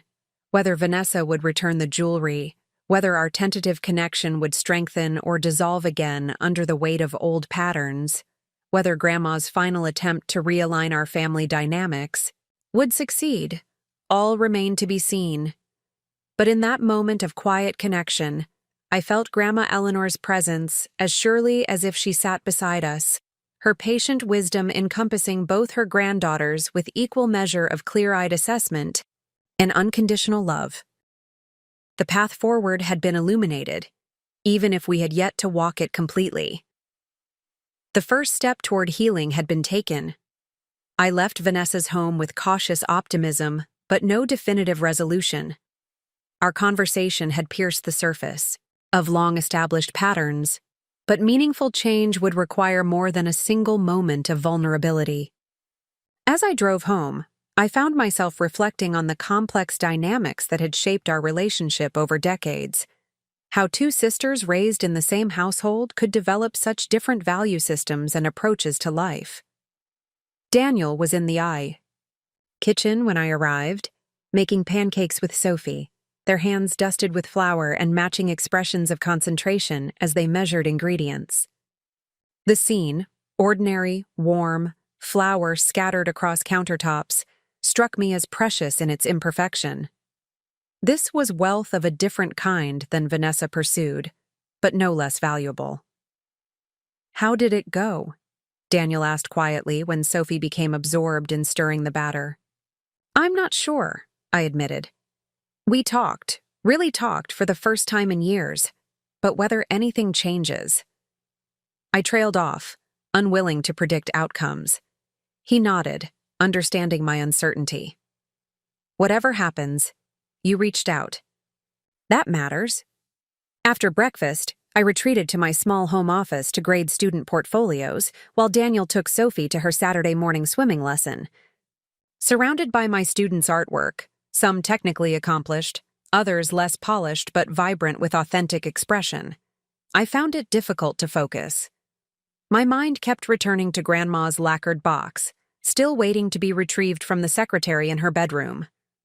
The private collection she had set aside specifically for me, separate from the main jewelry pieces. The key she had enclosed with her letter felt suddenly urgent in my pocket. I set aside the portfolios, made a quick decision, and drove back to Grandma's Victorian house, now strangely quiet without family members sorting through belongings or discussing distributions. Using my key, I entered and made my way directly to her bedroom. The secretary desk stood as before, its polished wood gleaming in the late morning light. I located the hidden compartment Grandma had shown me years earlier and inserted the small, brass key from her letter. The mechanism turned smoothly, revealing a space containing a black lacquered box with mother-of-pearl inlay, Japanese in design, a souvenir from Grandfather's naval service in the Pacific. With reverent hands, I lifted it from its hiding place and carried it to Grandma's window seat where the light was better. Inside, nestled on velvet lining, lay exactly what Grandma had described: the simple silver locket containing my grandfather's hair, the single pearl earring, the thin gold band that preceded her engagement ring. But there were other pieces she hadn't mentioned. A delicate watercolor brooch featuring forget-me-nots, a silver thimble worn nearly through on one side, a man's pocket watch with the initials WH engraved on the case. Beneath these treasures lay the journal she had referenced, leather-bound, its pages yellowed with age, dated the year Grandfather died. I hesitated before opening it, aware I was about to access Grandma's most private thoughts during perhaps her most vulnerable period. The first entry was dated 3 days after Grandfather's funeral, April 17th, 1972. The house echoes with William's absence. Richard brought over some of his college friends to move furniture, thinking activity would distract me. Their voices, their solid presence, only emphasized what's missing. After they left, I sat in William's chair, held his watch to my ear. The ticking continues, though his heart does not. There's meaning in that which I can't yet articulate. I turned pages carefully, reading entries that documented Grandma's journey through grief, raw at first, gradually transforming into something more complex. She wrote about practical challenges of widowhood, about learning to manage finances William had always handled, about lonely dinners and empty Sunday mornings when they had always read the newspaper together. But as months passed, her entries shifted from documenting absence to exploring identity. July 30th, 1972. Realized today I've been defining myself as William's widow rather than as Eleanor. Who am I now, without being someone's wife? Mother to Richard, yes, but he needs me less each day as he should. The bookshop provides purpose, but is that enough? William always said I had more capacity than I recognized. Time to discover if he was right. The entries that followed chronicled her tentative steps toward independent personhood, joining a book club, taking a community college course in literature, gradually reclaiming joy without guilt.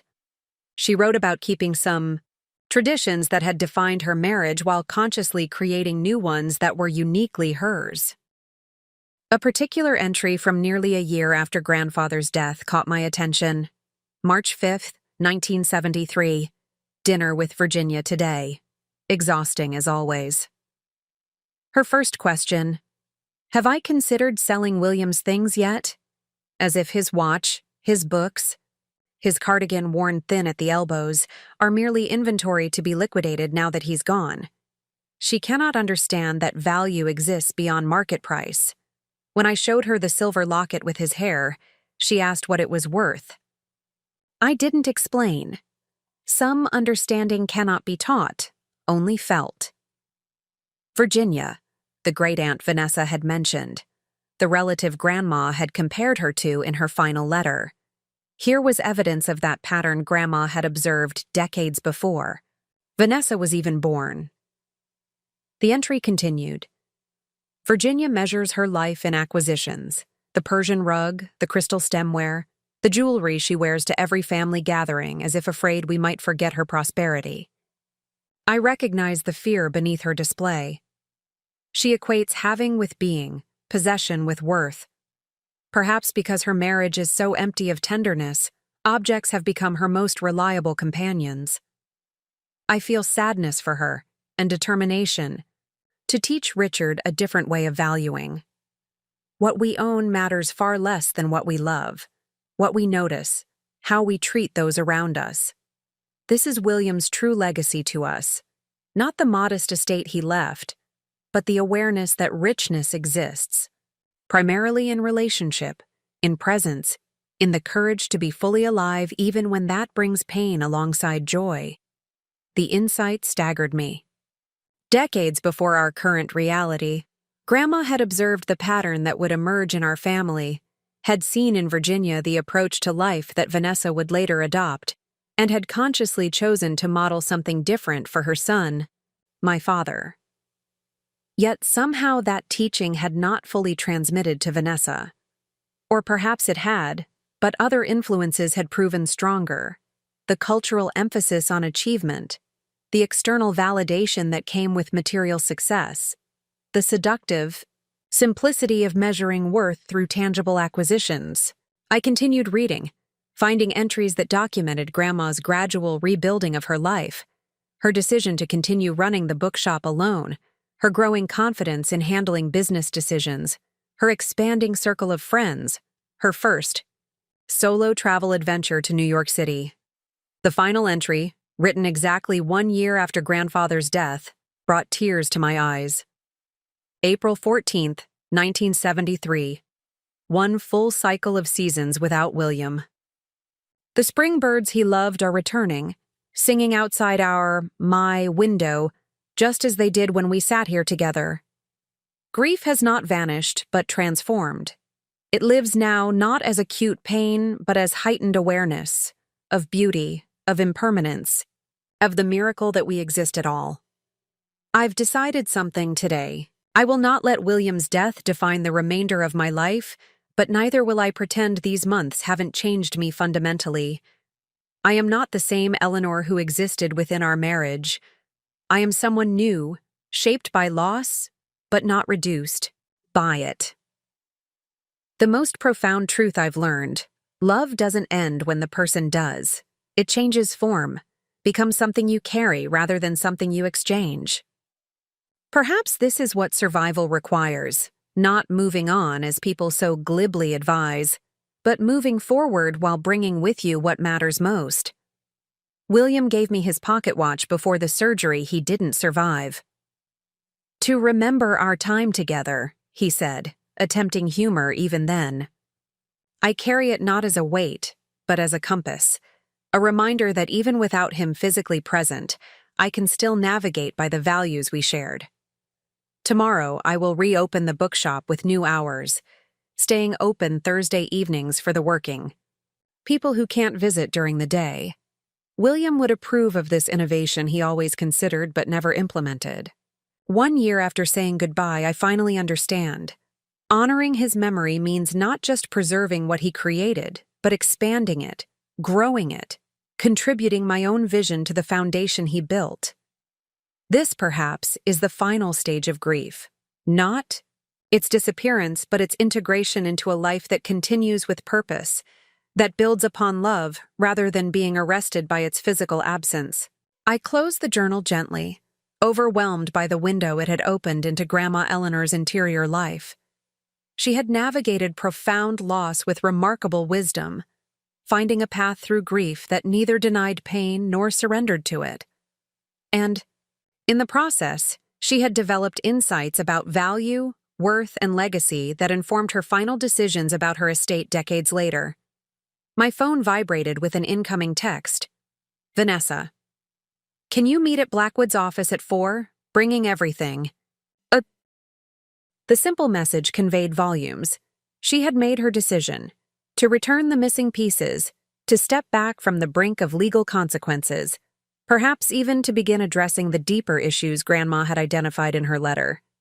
I texted back a simple confirmation, then carefully repacked the lacquered box with its precious contents. Unlike the formal jewelry collection that had triggered such conflict, these items would never appear on an insurance appraisal with significant monetary value. Their worth existed in story, in connection, in the tangible links they created to a past that shaped our present. As I prepared to leave, a final realization struck me. Grandma had not just given me these personal treasures because she trusted me to value them appropriately. She had given me access to her journal, to her most vulnerable thoughts during her greatest crisis, because she wanted me to understand something fundamental about the nature of inheritance. What we pass down isn't just objects or even values in the abstract. We pass down approaches to life's inevitable challenges, ways of facing loss, of defining worth, of creating meaning when external circumstances try to strip it away. Grandma hadn't just left me jewelry. She had left me a roadmap for resilience. I drove to Mr. Blackwood's office with a deeper understanding of what had shaped both Vanessa's actions and Grandma's responses to them. The conflict wasn't simply about jewelry or even about fairness. It was about different ways of measuring value, different approaches to creating security and identity in an uncertain world. Vanessa's car was already in the parking lot when I arrived. For a moment, I sat watching the building entrance, gathering my thoughts. Whatever happened next wouldn't resolve decades of divergent paths in a single afternoon. But perhaps, with Grandma's wisdom illuminating the way, we could begin a more honest conversation about what truly constituted our inheritance, not just what we received, but what we chose to carry forward. I stepped out of my car into the afternoon sunlight, ready to meet my sister with new understanding and, perhaps, to write the next entry in our family's continuing story. Mr. Blackwood's office maintained its professional calm as I entered, the reception area's subtle lighting and tasteful artwork designed to convey stability and discretion. The administrative assistant nodded in recognition, gesturing toward the conference room rather than Mr. Blackwood's private office. "They're waiting for you," she said quietly. They plural. I had expected just Vanessa and perhaps Mr. Blackwood, but the assistant's phrasing suggested additional participants. I straightened my shoulders and walked down the hallway, mentally preparing for whatever configuration awaited. The conference room door stood slightly ajar. Through the gap, I could see Vanessa seated at the oval table, her posture perfect, as always, though her fingers tapped an uncharacteristically nervous rhythm on the polished wood. Across from her sat Mr. Blackwood, arranging documents with methodical precision. And to my surprise, my mother occupied a chair near the head of the table, her presence unexpected, but somehow appropriate for this moment of potential reconciliation. I pushed the door open fully, and 3 pairs of eyes turned toward me. My mother's expression held a complex mixture of hope and apprehension.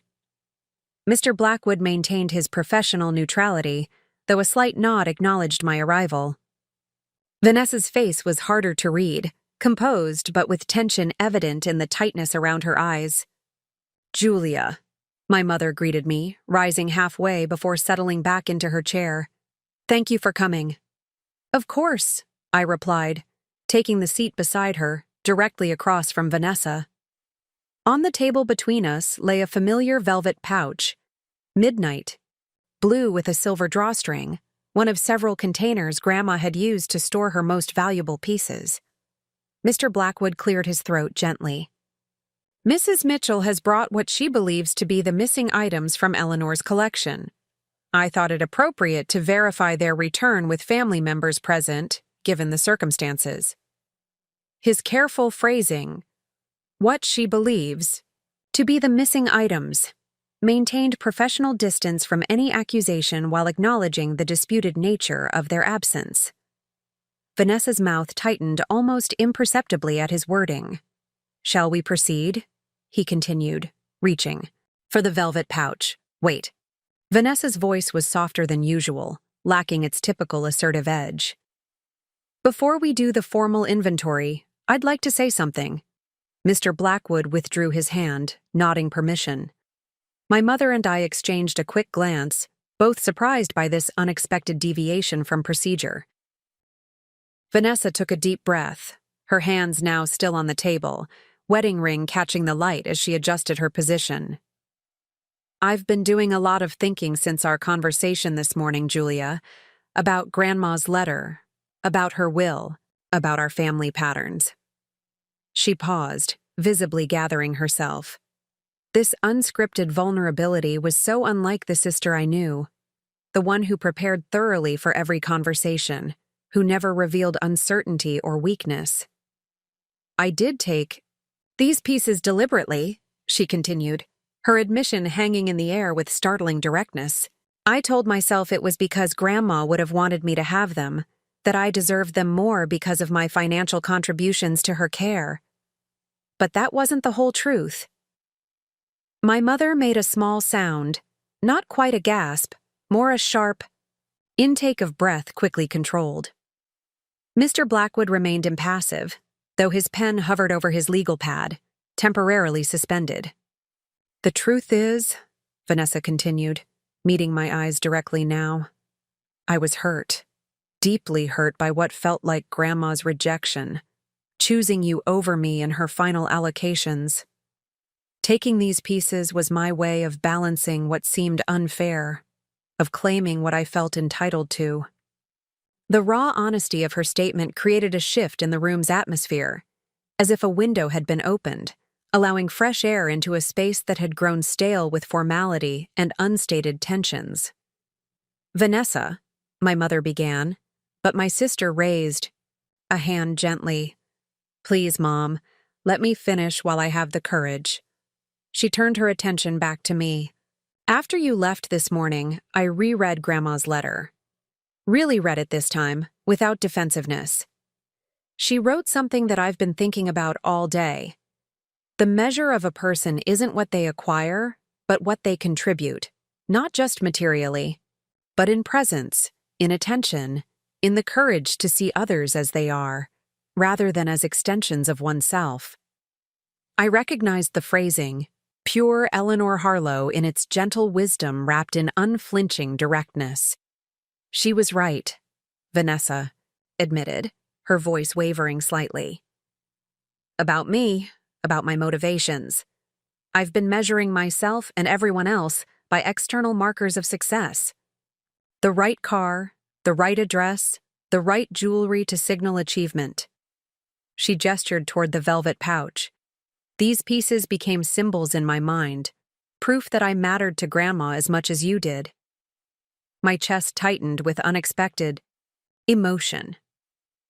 Beneath Vanessa's polished exterior and strategic maneuvering had always been this core insecurity, this fear that she somehow mattered less, that she needed to prove her value through tangible achievements and possessions.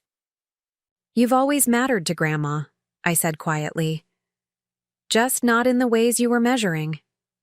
A sad smile touched her lips. "I'm beginning to understand that." these past few days, reading her letter, seeing how she distributed her estate. Even this confrontation about the jewelry, it's forced me to examine assumptions I've held my entire adult life.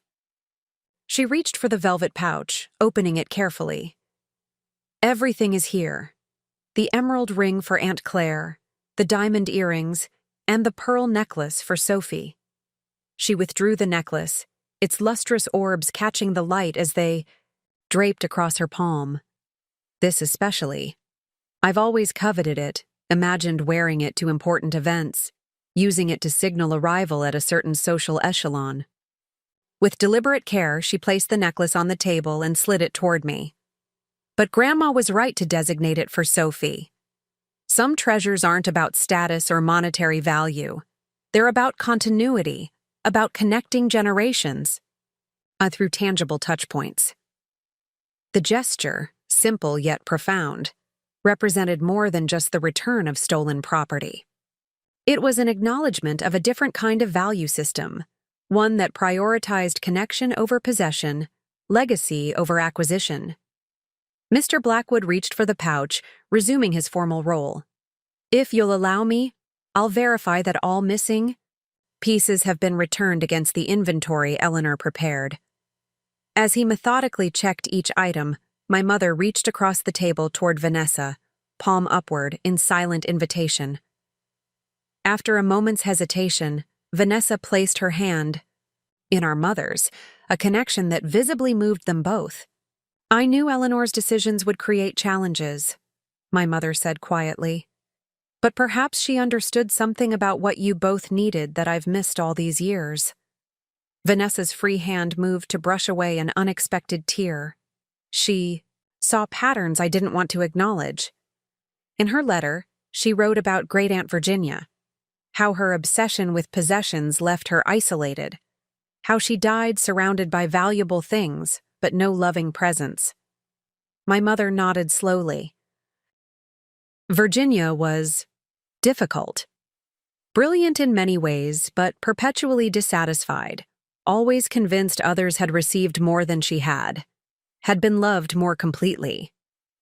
Grandma said I reminded her of Virginia, Vanessa admitted, the words clearly painful to voice. But she also wrote that unlike Virginia, I still had time to choose differently, to recognize that what we own matters far less than how we love. Mr. Blackwood looked up from his verification process. Everything appears to be accounted for, he confirmed, his professional tone softened slightly by the emotional exchange he was witnessing. I'll document the return and consider this matter resolved, as Eleanor would have wished. He began to gather the jewelry pieces, preparing to return them to secure storage until the family ceremony Grandma had envisioned for their distribution. When will that happen? Vanessa asked, her question directed not to Mr. Blackwood, but to me. The family gathering to distribute the pieces formally? The question contained more than simple logistics. It was also a tentative request to be included to participate in the ceremonial aspect Grandma had designed. Despite everything, she wanted to be part of that family continuity. We haven't set a date yet, I replied. But I think within the next few weeks, once everyone has had time to process the initial shock of Grandma's passing, I'd like to help organize it, she offered, surprising me further. Not take over, she added quickly, seeing my expression. Just contribute. Maybe compile the stories behind each piece so they're not lost when they're distributed. The suggestion was thoughtful, aligned perfectly with what Grandma would have wanted. Preservation of the narratives that gave each item meaning beyond its material value. It represented a small but significant shift in Vanessa's approach, a willingness to serve the family's collective experience rather than focusing solely on her individual benefit. That would be wonderful, I said sincerely. You always were better at organizing information systematically. A genuine smile, something I hadn't seen from her in years, briefly illuminated her features. And you were always better at capturing the emotional essence of things. Perhaps between us, we can honor Grandma's intention completely. The moment felt delicate, precious, a tentative bridge forming over a chasm that had separated us for decades. Not a complete reconciliation, not yet, but a step toward mutual recognition that transcended our historical positions of achiever versus nurturer, acquirer versus appreciator. Mr. Blackwood completed his documentation and stood, signaling the formal conclusion of our meeting. "Eleanor would be pleased," he said simply, allowing himself a momentary departure from strict professional neutrality. She believed deeply in the possibility of growth and reconciliation, even in the most entrenched patterns. As we prepared to leave, Vanessa hesitated, then turned to me once more. "Julia, would you and Daniel bring Sophie over for dinner next? Weekend. Nothing formal, just family time. It's been too long since I've really spent time with my niece beyond obligatory holiday gatherings." The invitation represented another small victory, not just the return of jewelry or the avoidance of legal consequences, but a genuine reaching toward connection, an acknowledgement that family relationships deserved nurturing beyond perfunctory obligation. "We'd like that," I replied, meaning it. Outside in the parking lot, spring sunlight warmed the afternoon air as we prepared to return to our separate lives. But something had shifted, subtly yet fundamentally, in how we related to each other and to Grandma's legacy. "She'd be proud of both of you," my mother said, embracing each of us before heading to her car. Eleanor always played the long game, seeing possibilities others missed. Perhaps this was her final masterstroke, using even her departure to heal old wounds. As I drove home to share the developments with Daniel, I reflected on how Grandma's wisdom continued to unfold even after her physical absence.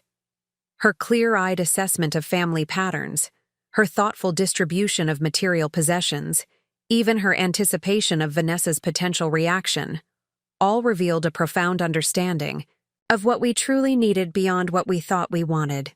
The jewelry would soon be formally distributed according to her wishes, each piece carrying its stories to new stewards.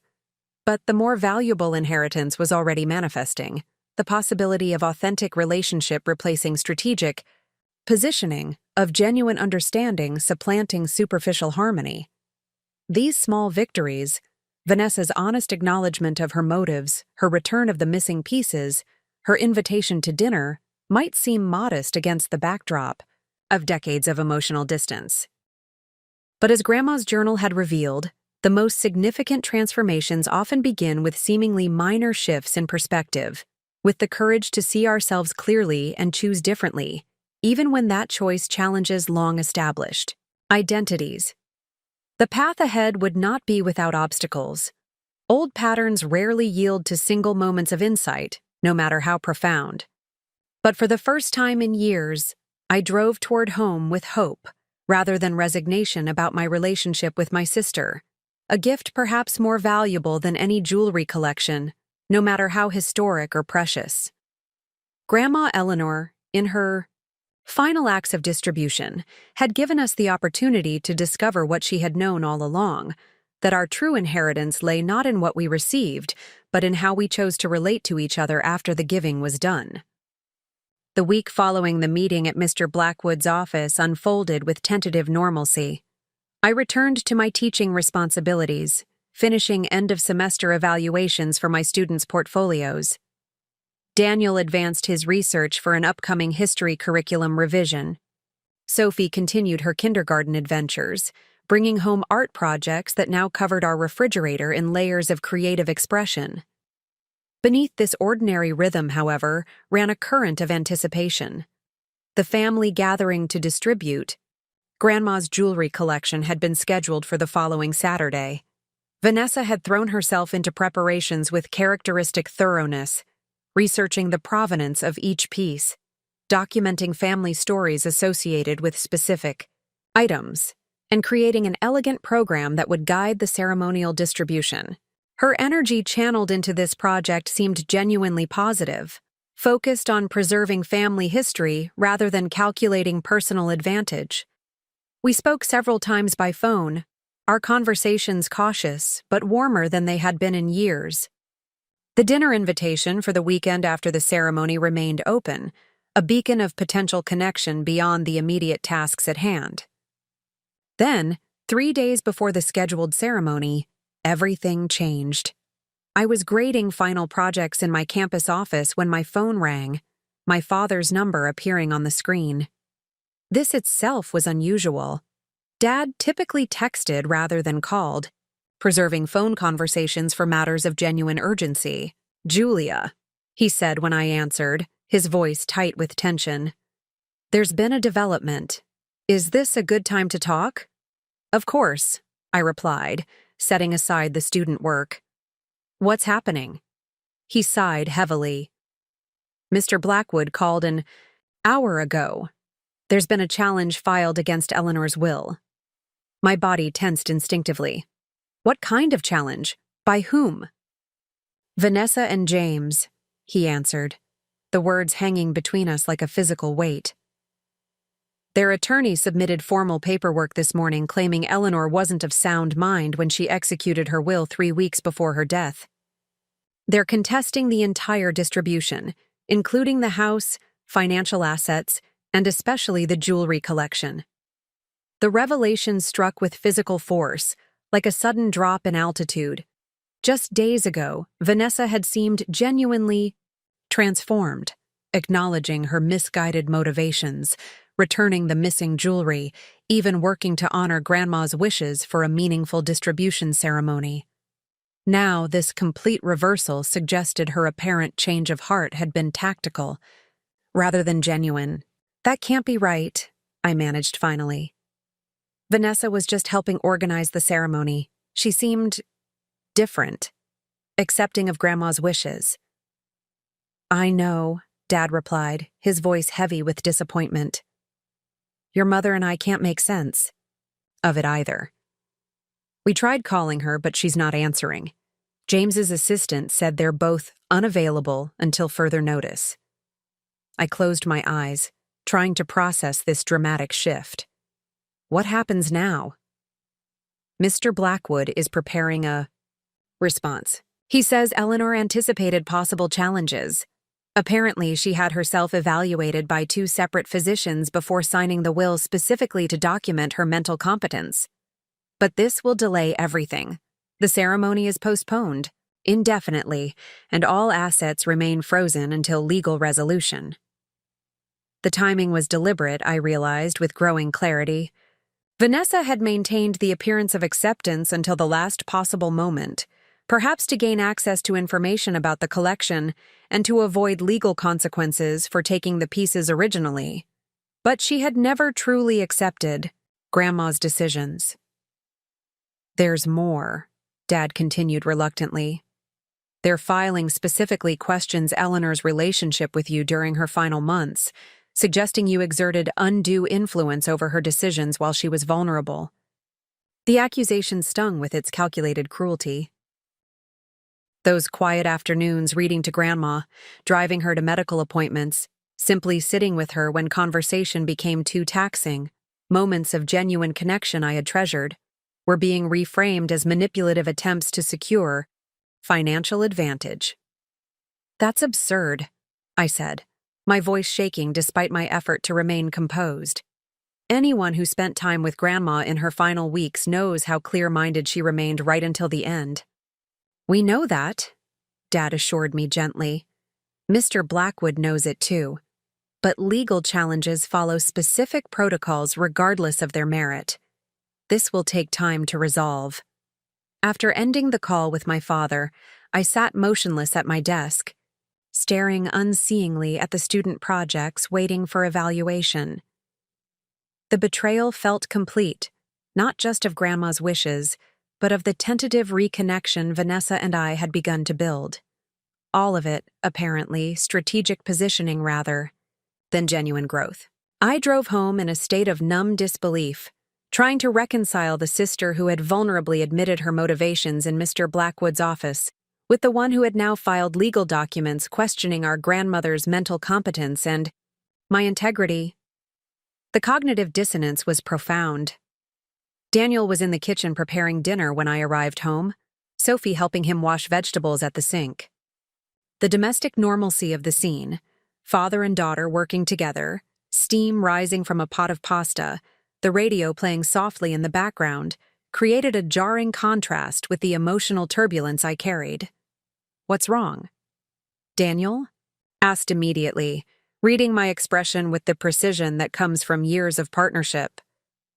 "We need to talk after Sophie's in bed," I replied quietly, forcing a smile for my daughter who had turned at the sound of my voice. The evening routine provided temporary distraction: dinner, bath time for Sophie, reading stories until her eyelids grew heavy. But once she was asleep, the full weight of the situation descended again as I explained the developments to Daniel in our living room. "I don't understand," he said when I finished recounting my father's call. "Why would Vanessa do this after seemingly accepting everything? It makes no logical sense." I shook my head, equally bewildered. I've been asking myself the same question all afternoon. The only explanation I can think of is that none of it was real. The vulnerability, the admission, the apparent acceptance. It was all strategic positioning while she consulted attorneys and prepared this challenge. Daniel considered this soberly. That would be calculating on a level that's hard to comprehend. Or maybe James influenced her decision, I suggested, searching for alternative explanations that might preserve some fragment of authenticity in Vanessa's previous actions. He's always been focused on financial advancement. Perhaps he convinced her to pursue this despite her own misgivings. Possibly, Daniel acknowledged, though his tone suggested skepticism. But Vanessa is hardly someone easily pressured into actions that don't align with her own interests. We talked late into the night, examining possibilities, weighing options, trying to make sense of this dramatic reversal. The legal challenge itself was concerning enough, potentially tying up Grandma's estate for months or even years. But the personal dimension felt even more devastating. The brief glimpse of potential reconciliation revealed as illusion. The next morning brought another development. A text message from Michael. "Have you seen this? Call me." Attached was a link to a social media post. When I opened it, my heart sank further. There was Vanessa, elegantly styled as always, posed beside a display case containing what appeared to be portions of Grandma's jewelry collection. The caption read, "Honoring. Family legacy through preservation. Some treasures are meant to be kept intact rather than divided. Uprach after family heritage. Preservation. Remembrance."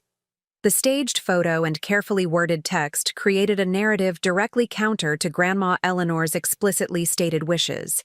It positioned Vanessa as the responsible custodian protecting family treasures, rather than someone actively working to overturn a legally executed will. I called Michael immediately. "When did she post this?" "Last night," he replied. "It's already gotten supportive comments from her social circle, people talking about how wonderful it is that she's preserving family history instead of breaking up the collection." The strategy was becoming clearer, not just a legal challenge, but a parallel public relations campaign designed to reframe the narrative, to cast herself as protector rather than challenger of Grandma's legacy. She's creating evidence, I realized aloud. Social proof to support her legal position that the collection should remain intact rather than distributed as Grandma specified. "Exactly," Michael confirmed. "And there's something else. The background of that photo, it's not their townhouse. Those display cases look like they're in a gallery or showroom setting." I studied the image more carefully and saw he was right. The jewelry was arranged in professional museum-quality cases with subtle lighting that highlighted each piece. This wasn't an impromptu photo taken at home. It was a carefully staged setting that suggested institutional preservation. "I think we need to tell Mr. Blackwood about this," Michael suggested. "If she's displaying the collection publicly after being specifically instructed to return it to the estate, that could affect the legal proceedings." The situation was escalating from family disagreement to something more formal and consequential. What had begun as a personal hurt, Vanessa's inability to accept Grandma's distribution decisions, was transforming into a public contest that would inevitably draw additional family members into taking sides. After speaking with Michael, I called Mr. Blackwood's office and was connected to him immediately, suggesting he had already been alerted to these developments. "I've seen the social media post," he confirmed before I could explain my purpose in calling. "Rest assured, this complicates their legal position rather than strengthening it. By publicly displaying items that legally remain part of Eleanor's estate during a contested period, Mrs. Mitchell has potentially violated temporary asset controls that automatically engage during will challenges." His calm professionalism provided some reassurance, though the personal betrayal remained raw regardless of legal implications. "What should we do?" I asked, uncertain of my role in this increasingly complex situation. "For now, nothing," he advised. "I've already communicated with their attorney regarding the impropriety of publicly displaying contested assets.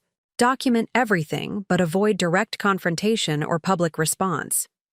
Eleanor was very clear about wanting to minimize public family discord, regardless of the outcome. Even in this emerging conflict, Grandma's wishes continued to guide our actions, her concern for family dignity and privacy remaining paramount despite circumstances she couldn't have specifically foreseen. That evening, after another day of attempting to maintain normal routines against the backdrop of escalating family conflict, I found myself drawn to Grandma's lacquered box, the private collection she had set aside specifically for me, separate from the formally distributed pieces now under legal challenge. As I carefully opened it, the simple treasures inside, the silver locket, the single pearl earring, the thin gold band, seemed to take on new significance. These pieces, selected for their personal meaning rather than monetary value, represented what Grandma had truly valued: the stories behind possessions, the connections they symbolized, the generations they linked through tangible touchpoints.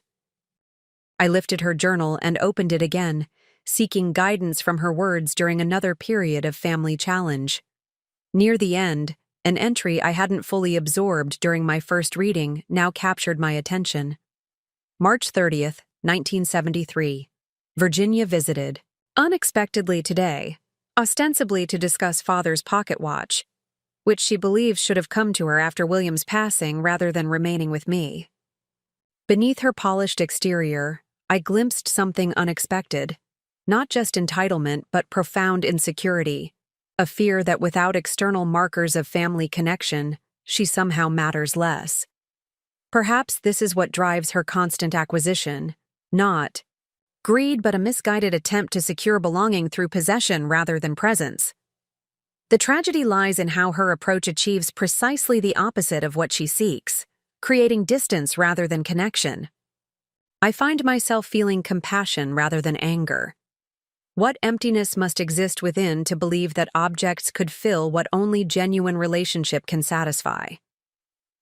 Virginia isn't my adversary, but someone caught in a pattern that brings her the very isolation she most fears. Grandma's insight from nearly 50 years earlier illuminated the present situation with unexpected clarity. Vanessa's actions, from taking the jewelry initially to mounting this legal challenge despite briefly appearing to accept Grandma's wishes, stemmed from the same fundamental insecurity that had driven Great-Aunt Virginia's behavior decades earlier. The realization didn't excuse Vanessa's actions or eliminate the hurt they caused, but it offered a different lens through which to view the unfolding conflict, not just as personal betrayal, but as the manifestation of long-established family patterns that reached back generations. As I carefully replaced the journal in its box, a new resolve formed within me. Whatever legal processes might follow, whatever public narratives Vanessa might construct, I would approach this challenge with the wisdom Grandma Eleanor had modeled. Neither passive acceptance nor combative engagement, but clear-eyed compassion coupled with firm boundaries. The path ahead remained uncertain. Legal challenges to wills can stretch for months or even years, draining both financial and emotional resources. The family ceremony Grandma had envisioned, a meaningful passing of treasured pieces along with their stories, was now indefinitely postponed. The tentative reconnection with my sister had been revealed as tactical rather than transformative. Yet even amid these complications, Grandma's legacy continued to unfold in unexpected ways. Through her journal, through her carefully selected personal treasures, through the clear protocols she had established with Mr. Blackwood, she provided guidance that transcended her physical absence. The challenge before me wasn't simply about jewelry, or even about legal vindication. It was about honoring Grandma Eleanor's true legacy, her approach to conflict, her discernment regarding what truly constituted value, her ability to recognize patterns without being defined by them. As I closed the lacquered box and prepared for whatever tomorrow might bring, I felt a curious sense of clarity emerging from the confusion. The path forward might be complicated, but the compass pointing the way remained steady, guided by principles Grandma had lived by and now passed to me, not through legal documents, but through example and insight cultivated across a lifetime. Whatever happened with the legal challenge, that inheritance remained secure, uncontested and uncontestable. Up next, you've got 2 more standout stories right on your screen. If this one hit the mark, you won't want to pass these up. Just click and check them out. And don't forget to subscribe and turn on the notification bell so you don't miss any upload from us.